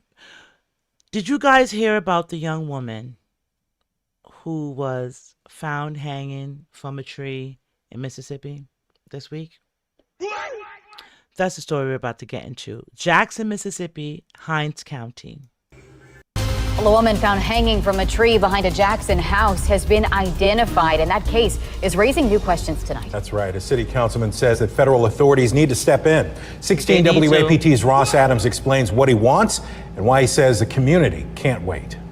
Councilman Kenneth Stokes says he just sent a letter to the U.S. Attorney for the Southern District of Mississippi asking for the agency to help in any way it can after a young woman was found hanging from a tree in an abandoned home in West Jackson. Anything that they can provide to get this hanging case solved quickly. We need to have someone in handcuffs as soon as yesterday. The Hinds County coroner identified the woman as 29-year-old Tasia Fortune. Investigators say Fortune's body had been hanging in the tree for 3 to 4 days before someone found it Monday night at the house on Road of Remembrance. Stokes' letter to the U.S. Attorney asked for help. Let me read this letter real quick. But at first I was going to say, like, where was it at? But it seemed like it was in a backyard and it was like a thick brush. So 3 days, because I was like, 3 days? What? But I feel like it could possibly have, been on notice because it was in the backyard. Okay. But let me read this letter real quick. It says, Dear U.S. Attorney Kruger, we are in dire need of the assistance of the U.S. Attorney's Office with the death of an unidentified female discovered hanging in the backyard of an abandoned house on the Road of Remembrance in Jackson, Mississippi. We especially are in need of the following details: by whom she was murdered, the motive for her murder, the confirmed name of the deceased, her permanent address, as well as other pertinent information. We look forward to your response. I remain yours in Christ, Kenneth Stokes, the councilman of Ward 3. Now, we have found her name. Her name is Tasia Fortune. So I want to send the e-kisses out there to Tasia and her family. My condolences. And she met her untimely demise. She was 29 years old. I'm not sure if she was from, well, actually, I think she is. We're going to go a little bit further into it. But I think she lived in Jackson, Mississippi. I don't know if she lived on that neighborhood, in that actual street or not. But what? Yes. Let's continue. And a suspect and a motive for the killing. Everywhere you go, they talking about that hanging. I don't care where you go, to the grocery store, to get something to eat, people talking about that hanging. The Jackson Police Department has said little about the case in the past 4 days. Other than a late Monday night social media post, JPD has been so tight-lipped, they haven't even sent out a press release. Once upon a time, a press release will have come out quickly because of the sensitive nature of hangings in Mississippi. Alrighty, let's talk about it. In a Thursday interview with 16 WAPT, Police Chief Rochelle Brackney refused to answer any questions about the hanging investigation. Let me pause. I'm going through the comments. Yes, I love Nay Kelly, and I agree with you, Soy. I unapologetically agree with Nay. And Lala, first of all, e-kisses to you, Lala. I didn't see you in there at first, but she said, not only am I a woman, it's that I am a biological woman. Yeah, because, as women, we tend to support everyone. We tend to embrace everyone. And then, it kind of tends to be hard for us, especially as Black women, right, to be embraced by others, right? And then on top of this, look where we're at right now. This is a whole hanging situation of a young Black woman in Mississippi that no one has no details on, none whatsoever. What's going on in Jackson? And like even the letter that the councilman wrote, I feel like it's too passive for me. I'm gonna need some answers. We need Jesse Jackson on the scene. Like what's going on? You know what I'm saying? We need one of those people that can hit the ground running and be like, yo, this is unacceptable. We need to find out, the motive, the cause. Like we need to get some investigation going. What are we doing? Instead of like, oh, we would love to know her name. Yours in Christ.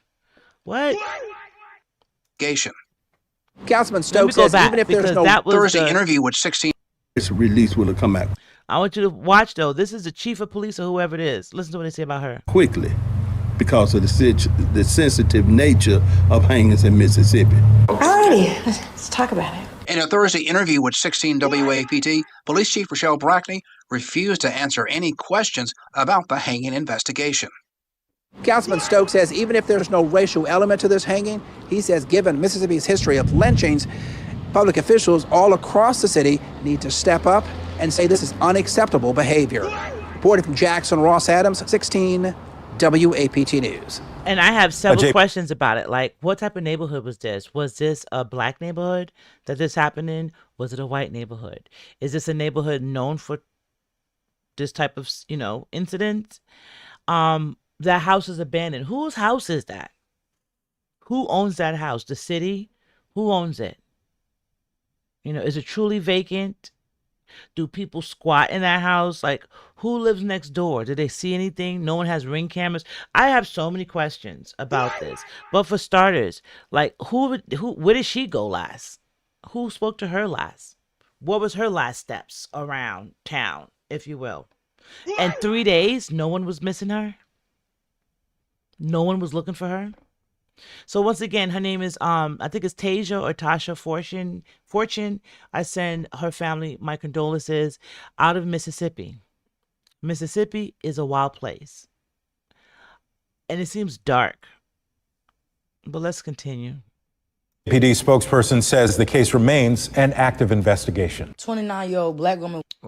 Let me see this. Kelly says, here's something interesting. There has been approximately 70 suspected lynchings across 7 southern states since 2000. I believe it. I've seen several of them, not seen them, but heard about several in Georgia, like all over the place. And it's definitely not acceptable. But what's happening? Why is this? No one's seeing this?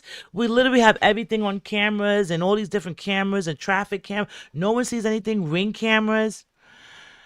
So this is Woo Baby right here. Woo Baby is someone that I also like New York Nay. She's someone that has, grown to be one of my favorites when it comes to different topics. In particular, I had her on a Stefan Diggs with the guy, the Christopher Blake dude or whatever the guy's name is that was accusing him of stuff. But let's and this right here, the picture in the background is Tasha or Tasia Fortune. So this beautiful girl in this picture in the background is the one who lost her life behind that abandoned home in Jackson, Mississippi this week. And her body was left there hanging in this neighborhood for 3 weeks. 3 days. Dollar Fat says, notice real crimes don't get Ben Crump or Al Sharpton. Hint. Exactly. They're there for the press of it all, the press release. Allegedly. We got allegedly shirts on. Yes, and I definitely send prayers out to her family. Look how beautiful she was. She was a cute young girl. Looked like she has a whole life ahead of her. Was found lynched hanging from a fucking tree in Mississippi. They said her body was there for 3 days and it was so hot that they had to use a fucking ladder to get it. I don't think y'all mad enough. Do y'all not got no pistols? Do y'all need a gun license? What's going on? Like, Facts. Y'all scared of these bitches? Y'all scared of white people? What is it? I don't understand. Like, y'all be so ready to kill somebody look just like you, but what about them fuck niggas? Hey, look here, KKK, whoever the fuck y'all think y'all is. Y'all pull that shit with the wrong nigga, and you gonna get a face shot, bitch. Don't worry about it. Black women, carry a pistol. I don't give a fuck if you don't like guns. It's motherfuckers out here that want to take your life. So it's about time y'all get ready to take another motherfucker life. I'm sorry. That's just where we at with it right now. It's like the 5th black woman lynched just this year. And we not even talking about Nolan Wells and the other men that's been found hanging. Y'all keep that shit up. We gonna burn the whole Mississippi down. I don't know what the fuck done got into these white folks, but it ain't bullets. And that's the problem. Keep fucking playing, bitch. Keep fucking playing. Y'all try to snatch the right motherfucker, I'm telling you, face shots. Duck, duck, goose, nigga. Y'all ain't mad enough. And black men, can y'all stop killing each other and protecting us? Who the fuck is protecting us? Are y'all two in y'all feelings? Y'all too busy getting y'all motherfucking nails done. Bitches hanging us. Y'all ain't mad enough, bro. 29-year-old was found hanging. Pause that real quick. How did y'all feel about Woo Baby? That was Woo Baby off of Instagram. Check her. I think it's Woo Baby 1. Check her out off of Instagram. She is very, very educational. You can learn a lot from her channel. I definitely enjoy the history and all that stuff. But I also say that she's an activist. And I like what she is standing for right now. She's upset, as we all should be. It's not being talked about a lot, which is what we're going to segue into. This is College Scholarship Mama off of TikTok. We're still talking about Tasia Fortune. We're still in Mississippi, Jackson, Hinds County. We're still there, guys. But she's going to bring to light the fact that no one's talking about it on the news. So let's get into that. From a tree in someone's backyard yesterday, August 3rd, in Jackson, Mississippi. But you want us to think that nothing nefarious happened to Nolan Wells? And wait. You're probably going to rule this a suicide, right, Mississippi? There are only 5 news outlets carrying this story, and they would be the Clarion Ledger, Mississippi Free Press, Mississippi Today, WAPT, and WLBT. All local Mississippi outlets. Not national. The story also has an update. Nothing national. Her name was Tasia Fortune, and she was 29 years old. Hinds County coroner has identified Tasia Fortune as the woman found hanging from a tree behind a vacant home in West Jackson earlier this week. Jackson police declined to release details that might explain how Fortune, a 29-year-old black woman, ended up in the manner she was discovered on Monday that evoked memories of the South's history of lynching. The coroner's office said her family has been notified. Her body was sent to the Mississippi State Medical Examiner's office for an autopsy. LaTony Fortune told Mississippi Today on Wednesday that she last saw her sister last month when she returned to Kentucky to visit family. She just comes back to Kentucky and visit us, or we'll go to Jackson and visit her, she said. It's unclear how long Tasia Fortune was behind the vacant house before neighbors spotted her and summoned police to the 500 block road of remembrance. Wait, and I want to go back because she didn't read everything. I'm going to pause it right here. So, the 500 block of road of remembrance. I noticed that anyone from Mississippi can give me some enlightening there. What's up with Mississippi? Is it like deep south where it's like spiritually rooted in Christianity and stuff, like the names of the streets and stuff, roads of remembrance, the way the councilman, you say yours in Christ, he signed that letter, yours in Christ, which I get it, but this is an official business matter, and I'm not saying that Jesus cannot be in the mix here. He definitely can, but we need a little bit of strong black man on that comment, like we need to see some results by this day. Thank you in advance. Meaning like I'm expecting you to take care of it type of thing, right? But I don't know. I just feel like, so I'm getting the vibe that Mississippi must be a deeply spiritually rooted place where, you know, Christianity it runs. But let's get into it. It's unclear how long Tasia Fortune was behind the vacant house before neighbors spotted her and summoned police to the 500 block road of remembrance. A black woman named Tasia Fortune, age 29, was found hanging in the backyard of someone's vacant home in Jackson, Mississippi. Don't you dare let them tell you that this was death by suicide. This was a lynching, and a murder. And we're going to find out what happened. A black woman. All right, so we're still in Mississippi, guys. We're still in Mississippi. You see what it says? Nolan Wells allegedly breaks up some guys fighting at the party, right? So I was concerned that Nolan was the only black guy there, but he clearly was not. It was a couple of other people there. Like, look at this guy right here. As we freeze, look at this guy with the white shirt on, black pants. He's literally holding hands with the little white girl right here. You see them? So this is clearly a bunch of kids that, for the most part, don't have any issues. They're all hanging out. They're all hanging out. Right? But it was definitely, I'm noticing that there's video footages that are popping up that there was definitely roughhousing. Now, they all give me the age of guys that would roughhouse. They're trying to impress the girls, possibly test each other's strength and brawn, right? So they're out there roughhousing. But I'm still sliding on this Nolan Wells rabbit hole. But I just wanted to kind of take it from a different approach. Let's look at some of these videos, right? And then we're gonna hear from a woman that kind of is from that area. So let's get into it.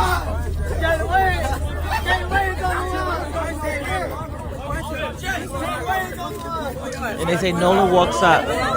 See, Nolan's right here. Look, he's right over here. Look. So they were trying to fight. And they're filming, and it was about the fight or something. Get live! Get live! World Star, we out here. You heard him say, World Star, we out here. You know when somebody screams World Star, they're trying to fight. World Star, we out here. Somebody get this girl last time. I got it,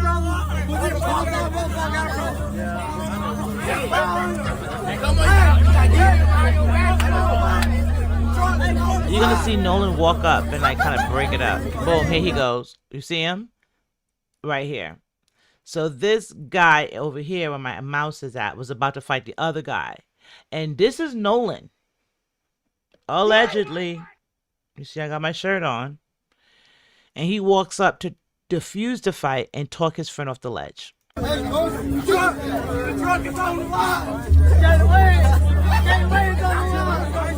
So he walks up, he's talking to his friend. You see him over there, he pulls his friend to the side. He's over there talking to the friend. And he's like talking him off the ledge, allegedly, from fighting the other guy. It's good to see that he wasn't the only black guy out there. So I'm happy to say that. So this says Nolan Wells' friends' social media before they removed it. So, you know, all of them up here, they had different angles, different trips of the same day. They're tagging them in it. You know, Wyatt, I guess, had a lot of pictures of them all out there. He tagged all of them in it. Did he tag Nolan in that one? I don't really see Nolan in that one, but I see Nolan in the next one. Yeah, so it's a lot of pictures. But this guy in particular, Wyatt Pyron, and then Evan Noel, they had a lot of pictures from that evening. And they went ahead and deleted them all. What did it say? And he ends up gone. These cases are heartbreaking. It's sad. It is sad. I agree. Whatever was about to happen, they would basically focus on the blonde guy. And about to fight him, and they all had the cameras on him, World Star. The guy clearly didn't look like he wanted to fight. And Nolan looked like he stepped in to talk his friend off the ledge. So that's what I say. I like to, because, you know, media and all that stuff, it can go one way or the other, right? And sometimes the other might not be the truth. So I kind of like to use my spidey senses and find out other things and see what else is pulling to me, if you will. This pulled to me, they're deleting the social media, their posts of that day. That says a lot. Look, these are posts that are all deleted now. See him down here at the bottom. Look at them.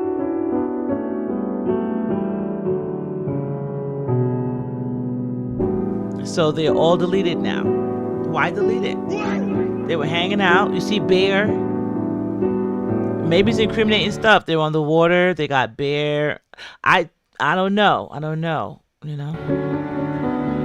My opinion for like 2 seconds. All right. So this is Chelsea Bryn from TikTok, right? Southern woman. You know, she's very popular on TikTok because she's very opinionated. So I wanted to share with you all how she feels about this case, right? Because until we get more information, it's still kind of like we're out here looking for clues. We're looking for details, right? Now, I'm going to tell you what my spidey sense is off the rip before we get into Chelsea real quick.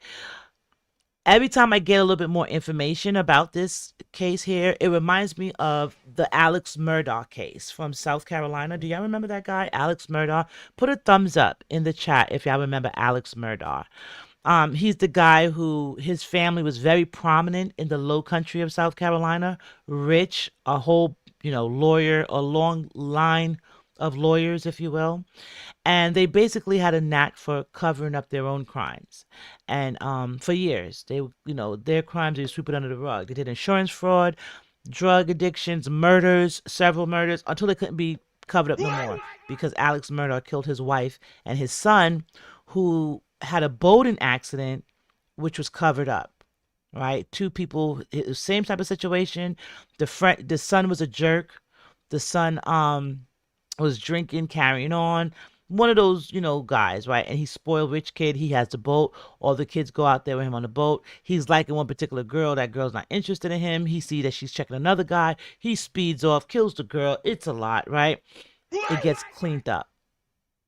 In the midst of it getting cleaned up, the dad had a lot of other stuff on his plate that he was trying to clean up. So I guess he felt, hey, you know what? 2 birds with 1 stone. Let me kill the wife and the son, get the insurance money, and I can live happily ever after. However, the get out of jail free card expired by the time he killed his wife and son, or unalived them, if you will. YouTube, I love you. So it started to unravel the whole family's history, and you could see where from the oldest elder Murdaugh down to the youngest, everyone had a crime. Everyone had a crime covered up, and that's what kind of blew that case wide open. That's what it reminds me here. It's going to come down to who Nolan Wells had an encounter with. It's going to come down to who physically is responsible for his demise. And then I bet you $1, if you go in reverse and you look for who's influential, who in that friend group comes from a potentially influential family. I think we would start there, and it would lead us to a broader spectrum of other answers, if you will.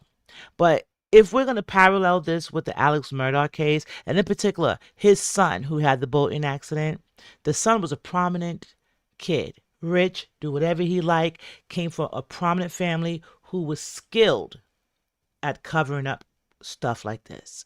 But let's get into Chelsea and let's hear what she has to say. On the Nolan Wells case, because I just saw where Nancy Grace came out with the transcribed CTO call. And here's my thing. I'm from the South, so I feel like I can speak on this because I grew up around nothing but racist, okay? And so as someone with this skin, I feel like I could speak out on this. Here's my questions. Why? First of all, so many of y'all want to say that it wasn't murder. Like, so many of y'all were so quick to say it wasn't murder, that things happened. If that was the case, then why do none of the friends know what happened? Furthermore, Nancy Grace just released a CTO call. Anybody in their right mind, if you hear what was on that call in the background where they're asking, is someone dead? First things first, you're not going to call CTO. You're going to call 911, typically, if you're worried about someone. Second. Yeah, so I see you guys are going off of the chat about that documentary, Alex Murdaugh. Yeah, Alex Murdaugh was crazy. And I saw the documentary first before I saw the Hulu series. And if you watch that documentary, you saw that it was a housekeeper, it was 2 teenagers, it was a couple of people that met their demise at the hands of that family for several different reasons. Majority of it was insurance reasons, but yeah. Why did you turn down Coast Guard when they asked if you needed the Coast Guard? If you are sinking, and if there is that shit going on in the background, like what they're asking about, is someone dead, you should say yes to any bit of help that you can get, right? I also think it's odd that all of them got rid of their social media. None of them have really had much of an explanation. They do what your typical white people do in those circumstances. Look at the Murdoch case, and there was no one of color in that case. But because they were prominent Caucasians surrounding around that death of the girlfriend. Kelly, I would not be surprised because it's prominent money involved. You know what I'm saying? It's prominent people's kids. That's what I'm getting. Haven't really dug down into the kids and who is who and what is what. I don't know. I haven't gone that far. I'm just kind of letting my spidey senses roam, if you will. And it's definitely prominent people's kids. It's definitely kids that is like, oh, I'm hanging around them. They're cool. And they're roughhousing. And I'm telling you, when you tend to have prominent kids, you tend to have spoiled kids. And if y'all remember the Alex Murdaugh movie, you remember the son. It was almost as if Alex Murdaugh realized he created a monster with his son, and the only way for him to get control of it was to do what he did. I'm not saying that's right or justifiable. And then the wife too. The wife was like, that was her pride and joy, that son. So, prominent people's kids. They did everything they could to cover up and get him out of it. The same rules apply to this, and in my head, the same rules apply to this. They were both situations were boating, and in those situations, someone unfortunately lost their life. But getting back to the Nolan case, hearing that voice, hearing that recording of them asking if someone is dead in the background. How is it that you're clueless and you have no idea what could have happened to him? That call, there's a reason why Nancy Grace got her bob fixed to the heavens, honey. That thing wouldn't move in hurricane force winds. She knows something. Her gut tells her something, just like my gut has been telling me something has been going on with this case. It was too weird. And I got to be careful with how I say things, because y'all love to drag me through the mud anytime I talk out against Caucasians. So I'm trying to be careful with how I word this. But before I get in the shower, I've had a long day at work. Before I get in the shower, I really wanted to put a little bit of 2 cents in your head with that, because I commented on Nancy Grace's video, and already people have started coming for me. And all I did was comment, why did we call CETO and not 911? And several people commented and said, well, because there was no medical emergency. You fucking racist idiot. What do you mean there's no medical emergency? Open your fucking ears. And do you not hear them in the background asking if someone is dead? Are you that small-minded that you will forego any bit of the facts because you need your story to be the truth, where no one was murdered? If that was your youngin'. And see, I'm so far behind. Did they find his body? Y'all give me a thumbs up if they did. And I'm talking about Nolan Wells, because I know it was stories about misinformation or mixed stories about him being left. He was with a girl. They did it, blah, blah, blah. Did they find his body? Can I get a thumbs up or a thumbs down? Thumbs up if they did, thumbs down if they didn't. And then what is Dollar Fat saying? Dollar Fat say, if you got the money, who's not going to help their children? I agree. But for example, the Murdaugh family, they had maybe 70 years worth of criminal activity. So they helped the children and helped the children and helped themselves. They did a lot. But I mean, of course we would definitely help our children for sure. But they did find the body. They did find it, Sean? Okay. So, yeah. So, what condition was he in? Where was he at? Let me look it up. Let me look up something.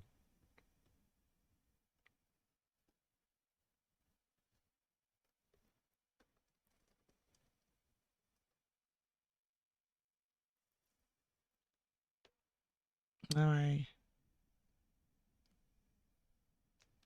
No, it don't seem like it. I'm just seeing, they're saying that he went to the island. Nearly 4 weeks after so they did find his body. So, 4 weeks after the body was found. Okay. And they said the state's official autopsy is completed. What did that autopsy find? 2 of his friends returned to the island where the teen went missing on July 4th. I'm just looking at different articles out there. So yeah, it's interesting. So they found the body and no answers. All the kids delete their social media. It looks like in particular 2 kids deleted their social media, and the wagons have been circled around the other kids. If the roles were reversed, y'all, my God, as a white person, I can come out and say that. I know good and well if the roles were reversed, y'all would be dragging this through the mud. County pastor is behind bars tonight, accused of sex crimes involved. So we're leaving Mississippi and we're going to come on over to Florida. Winter Haven, to be exact. This pastor, his name is Timothy Cheneyfield. He was out here cutting up. And the title of the news article was Dope Smoking Pastor Touching on Them Kids. So let's see here. What am I missing here? If you got the money, boom, I met that. It said a hot mess, deserving more. Kelly Bella said, yeah, dollar fat, but those kids grow into adults who believe consequences don't exist for their bad behavior. And then he end up becoming president of the United States of America. Or lawyers. In the case of the Alex Murdaughs, like all of them were lawyers. And ironically, out of all of them, because like the grandfather died, of course the mom and the younger brother died, the dad's in jail, and then there was an uncle, and I think he passed away too. So it was one son left, right? And that son was a lawyer, but ultimately he inherited everything. So did he even have to be a lawyer? And he ironically was the one kid that seemed like he had a soul, or he had like a conscience, and he ended up with the money. So wait a minute, what is happening with the throat missing? And the state medical examiner didn't send all the body parts to the fam's examiners. What? The throat was missing is that Nolan Wells? Thumbs up if that was Nolan Wells, because if it is, you know what that's leading me to believe. We saw what happened to Tasia Fortune out in Mississippi as well. And I'm pretty sure she had a throat neck injury. Yeah, I agree, deserving more. People got to stop trusting people with their kids, no matter what the titles is, or no matter what the situation is. I mean, what I'm saying, like, oh, they're school friends, they're cool, you know. Not everyone, is gonna treat your kid the way you would treat their kids, right? And I agree. Like, I'm from the era where we didn't, I kind of wish I did sleepovers. The only people I could do sleepovers were with certain cousins, if you will. And that's it. My sleepovers always entailed my cousins. No, I'm not sleeping over at your house. You can't sleep in my house. No slumber parties, unless it was with my cousins, And as an adult, I understand now. I understand my parents. Let me send my parents to eat kids in a round of applause, because I understand now. Which kind of, let's segue into Florida with this creepy creep guy on the screen here, Timothy Cheneyfield. Let's get into this story. And once again, he's under the disguise of being a pastor. So let's continue. A minor, but investigators say his ties to the community run deep, and now they're desperately trying to get the word out after detectives learned the man is HIV positive. Fox 13's Ariel Placencia has the very latest tonight from Polk County. Timothy Cheneyfield most recently worked here at the St. James United American Free Will Baptist Church in Winter Haven. He was also a chaplain for Compassionate Care Hospice in Lakeland. But Polk County Sheriff Grady Judd said he also spent 10 years working here at Crystal Lake Middle School. We know. And I want to pause real quick, and I got to rewind that camera edit there really quickly, because not them hitting us with the swipe. Shout out to Fox 13 with the edited. Let's go look at that again. Fox 13's Ariel Placencia has the very latest tonight from Polk County. Timothy Cheneyfield most recently worked here at the St. James United American Free Will Baptist Church in Winter Haven. Swipe. He was also a chaplain for Compassionate Care Hospice in Lakeland. But Polk County Sheriff Grady Judd said he also spent 10 years working here at Crystal Lake Middle School. We know that he stalks children. How we got into this investigation was simply this. We received a cyber tip from Instagram. The social media platform had flagged illegal activity between an adult and a child. And what Polk County detectives discovered. Wait a minute. I'm reading the chat, Kelly Bella, you was talking about the throat and the lungs. Do you guys remember the other guy that he was rolled up in the gym mat? Let me look that up. And it was some kids. That's another story unsolved. And it was some kids from prominent parents too. Yeah, it was some kids from some prominent parents. That was in 2013. Kendrick Johnson. Look up Kendrick Johnson, the death of Kendrick Johnson. That's exactly how that sounds. And he was playing basketball. He was in the gymnasium. Put it this way. Peers, he had friends just like Nolan. His friends look like Nolan's. I'll just put it like that. They were in the gym. I don't know what happened, but all of a sudden, he's rolled up in the gym mat. Those big mats or whatever. They rolled him up into the gym mat. And they said, I don't know what happened to him. I can't find him. I don't know where he's at. Until like a couple of days later, the morning after he went missing. And then when they went to do the autopsy on him, all of his organs were gone. Everything was out of there. So you can't tell what happened. Unsolved. And there were some classmates there that they were looking at, but they were protected because they were prominent people's children. Look up Kendrick Johnson. Like, it's ongoing. That's why it's sometimes when they say, hey, circle the wagons, be protective. And if your kid don't understand it, if your kid gets pissed, oh, well, I'm saving your life right now, and kind of even be transparent with them. You can't trust people. And I'm not saying it's a black and white thing. You can't trust black people. No, it's people. Because there's black people out here doing crazy things to black people. And there's white people out here doing crazy things to white people. Right? So we just got to be vigilant. We got to stay prayed up. And I'm not saying we got to walk around with fear, but we got to walk around with and being aware. Like, we got to be aware, But this dude, Cheney Field. Hey, thank you, Trina, for the love. I do appreciate it. Let me see here. I'm trying to hit the like on it. Let me see here. My thing won't let me hit it. Okay, there we go. Let me send Trina e-kisses. E-kisses. Thank you for the love there. But yes, now we're going to get into Timothy Cheney Field. I think that's his name. Pastor from Florida.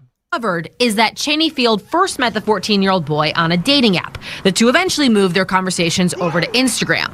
And later, the sheriff said, in case we missed we it. received a cyber tip from Instagram. The social media platform had flagged illegal activity between an adult and a child. And what Polk County detectives discovered is that Cheney Field first met the 14-year-old boy on a dating app. The two eventually moved their conversations over to Instagram. And later, the sheriff said Cheney Field picked the boy up 3 different times from the child's neighborhood and drove the teen to Cheney Field's home in Eagle Lake for sex. But Cheney Field is HIV positive, detectives learned. The 14-year-old has since received medical treatment, we're told. But there is a 26-year-old victim who's come forward and is now HIV positive, investigators say. Timothy Cheney is an SS. That's not super sport. That's super spreader. And we fear that there's other victims out there because he was very aggressive and very adamant about having sex with apparently adults or children. As for Cheney Field's time with Polk County Public Schools, the district told Fox 13 he spent 2 years as a substitute teacher starting in 2012. Then he worked as a paraeducator from 2014 to 2016, then a network manager from 2016 to 2024. So the I'm going to pause really quickly. Don't you notice a pattern there? They tend to be like pastors and preachers, and then they also want to work at schools with children. And then I don't know what it is. I think probably the profession of teaching is not a desirable profession these days because children are crazy, the pay is horrible, and there's just lack of resources, lack of pay, lack of support, right, as being a teacher. And if there's any teachers out there, y'all keep me honest. That's just what I've observed over the years, right? But I think, and I don't know, and I hope that's not the case, but I feel like because of that, like there's not a lot of people willing to take on those type of positions nowadays. It's opening the door for people like this guy here and people like any type of predators to move into those fields. I saw something that I might add to my next crime one. If not, it'll be something, But I saw one with a lady. She was a married teacher. She's married, got her husband, and this is recent, and she got caught having, if you will, with a 17-year-old football player on the premises. I saw another one where the lady drove. So her son plays football, and he's in high school with these other kids. She's obsessed with one of the kids because, for whatever reason, she's obsessed with him. And they have, I guess, she's one of the moms that basically is responsible for taking them on the trips. And, I'm responsible for, bringing the snacks this week, or I'm responsible for whatever this week, right? So she was one of those active moms in the football situation. So she had all the list of the names and the contacts, etc. She starts texting the kid. The kid, knowing that this is his friend's mom, is playing along, trolling her, like, yeah, texting her back, gassing her up, or whatever. He finally tells her, or gets her to the point to come, like on some, catch a predator type stuff, come to my house, or come to where I'm at. And she comes there, and he probably was like, oh, she really came. Like, yo, so-and-so's mom is really outside, so he wouldn't go outside. She called the police. And this is how I came across the story. She called the police and saying that he didn't come out the house, and she wants to make sure he's okay. And they were like, well, who are you? Are you his mother? No. Did his parents send him? No. Who are you?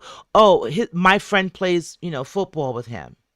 And after they question because I give those police officers a round of applause, because their spidey senses were tingling and they would not stop until they figured out that you drove from another town, damn near an hour and some change, to potentially have adult situations or do adult activities with your son's friend. Your high school friend. They arrested her right there, took her in. And then they went up to the door, and the dude was like, yes, you guys came. And he showed him the stuff, and the parent, it was crazy. So that's how they do. But let's County continue. Sheriff has an urgent message. If there are any other potential victims out there, give the Polk County Sheriff a call and go to a hospital to seek treatment. In Polk County, Ariel Placencia, I'll send it back to you. Let's roll this tape of the national anthem. Here we go. So I figured that we went through a lot of darkness on this episode. We went from Chrisean Rock and is she, did they have something to do with Ronnie's demise or not, right? And that still remains to be seen. I'm keeping a vigilant eye on those rabbit holes. Then we went over to Sidney Starr, where her 14-year-old victim, right? Then we slid over to Mississippi, where we saw Tasia Fortune hanging in the tree for 3 days. We're still getting more and more details about Nolan Wells. It's leading me to believe that it's some prominent people's children involved. All right. Then we go to Florida, where we see, Timothy weird-ass Cheneyfield out there, potentially infecting 14-year-olds and 26-year-olds. Mind you, he's like 42, and lures them with weed through the different apps. Okay, so we went down a lot of dark roads there, right? So I said I wanted to lighten it up, but this is still in the news. Okay, so Martha Reeves, she's a singer from Motown, I believe. She's 80-something years old. Shout out to Martha Reeves.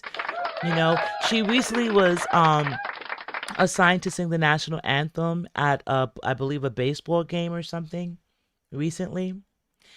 And it went viral.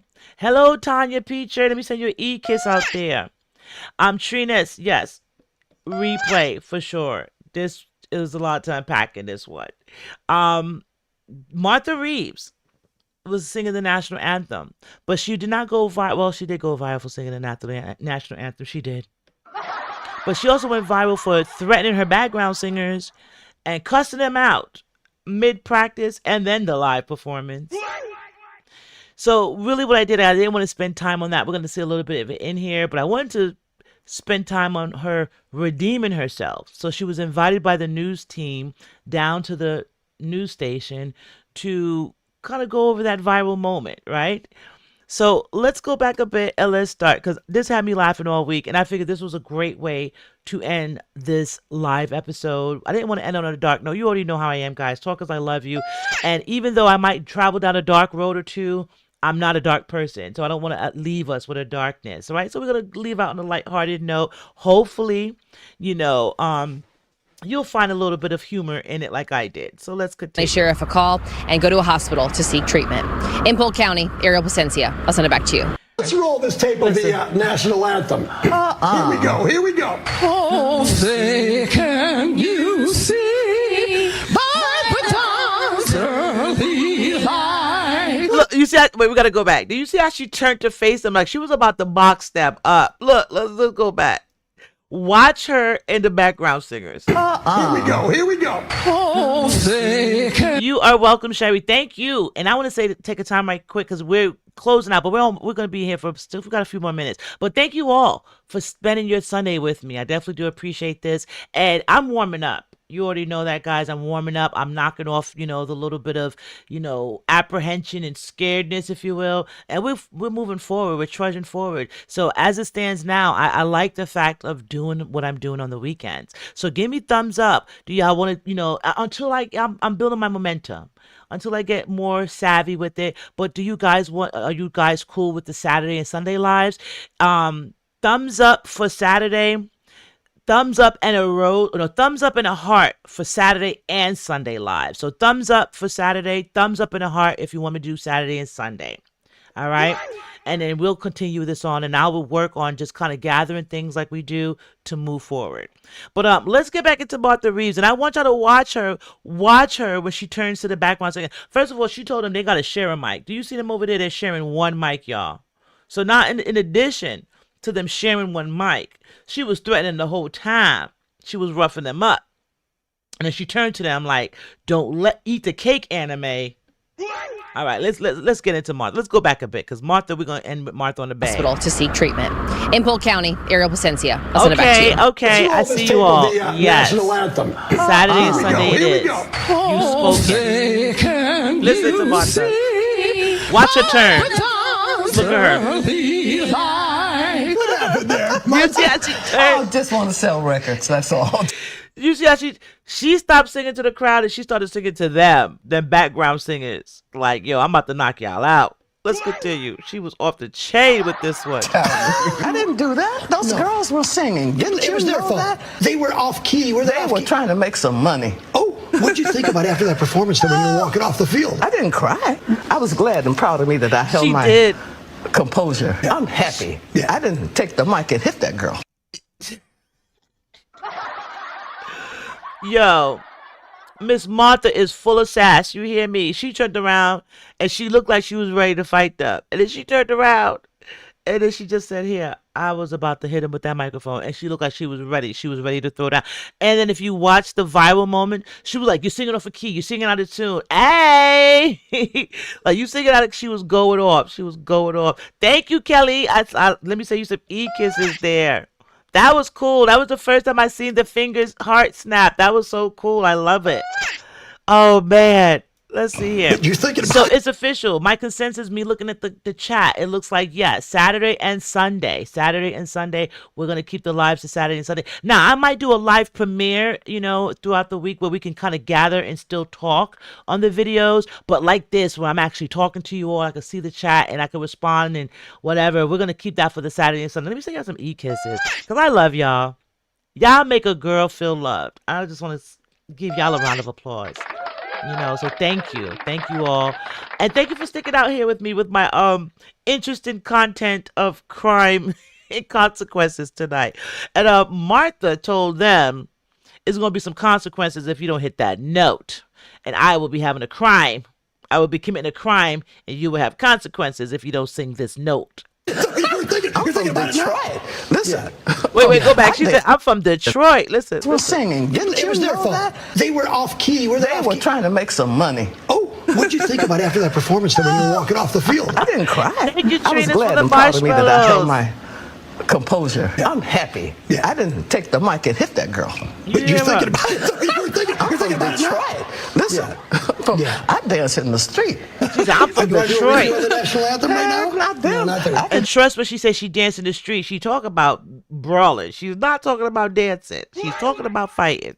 Do it right now. Oh, say, can you see by the dawn's early light what so proudly we hailed at the twilight less gleaming, whose broad stripes and bright stars through the perilous flight o'er the ramparts we watched were so gallantly streaming. As the rockets Wait a minute.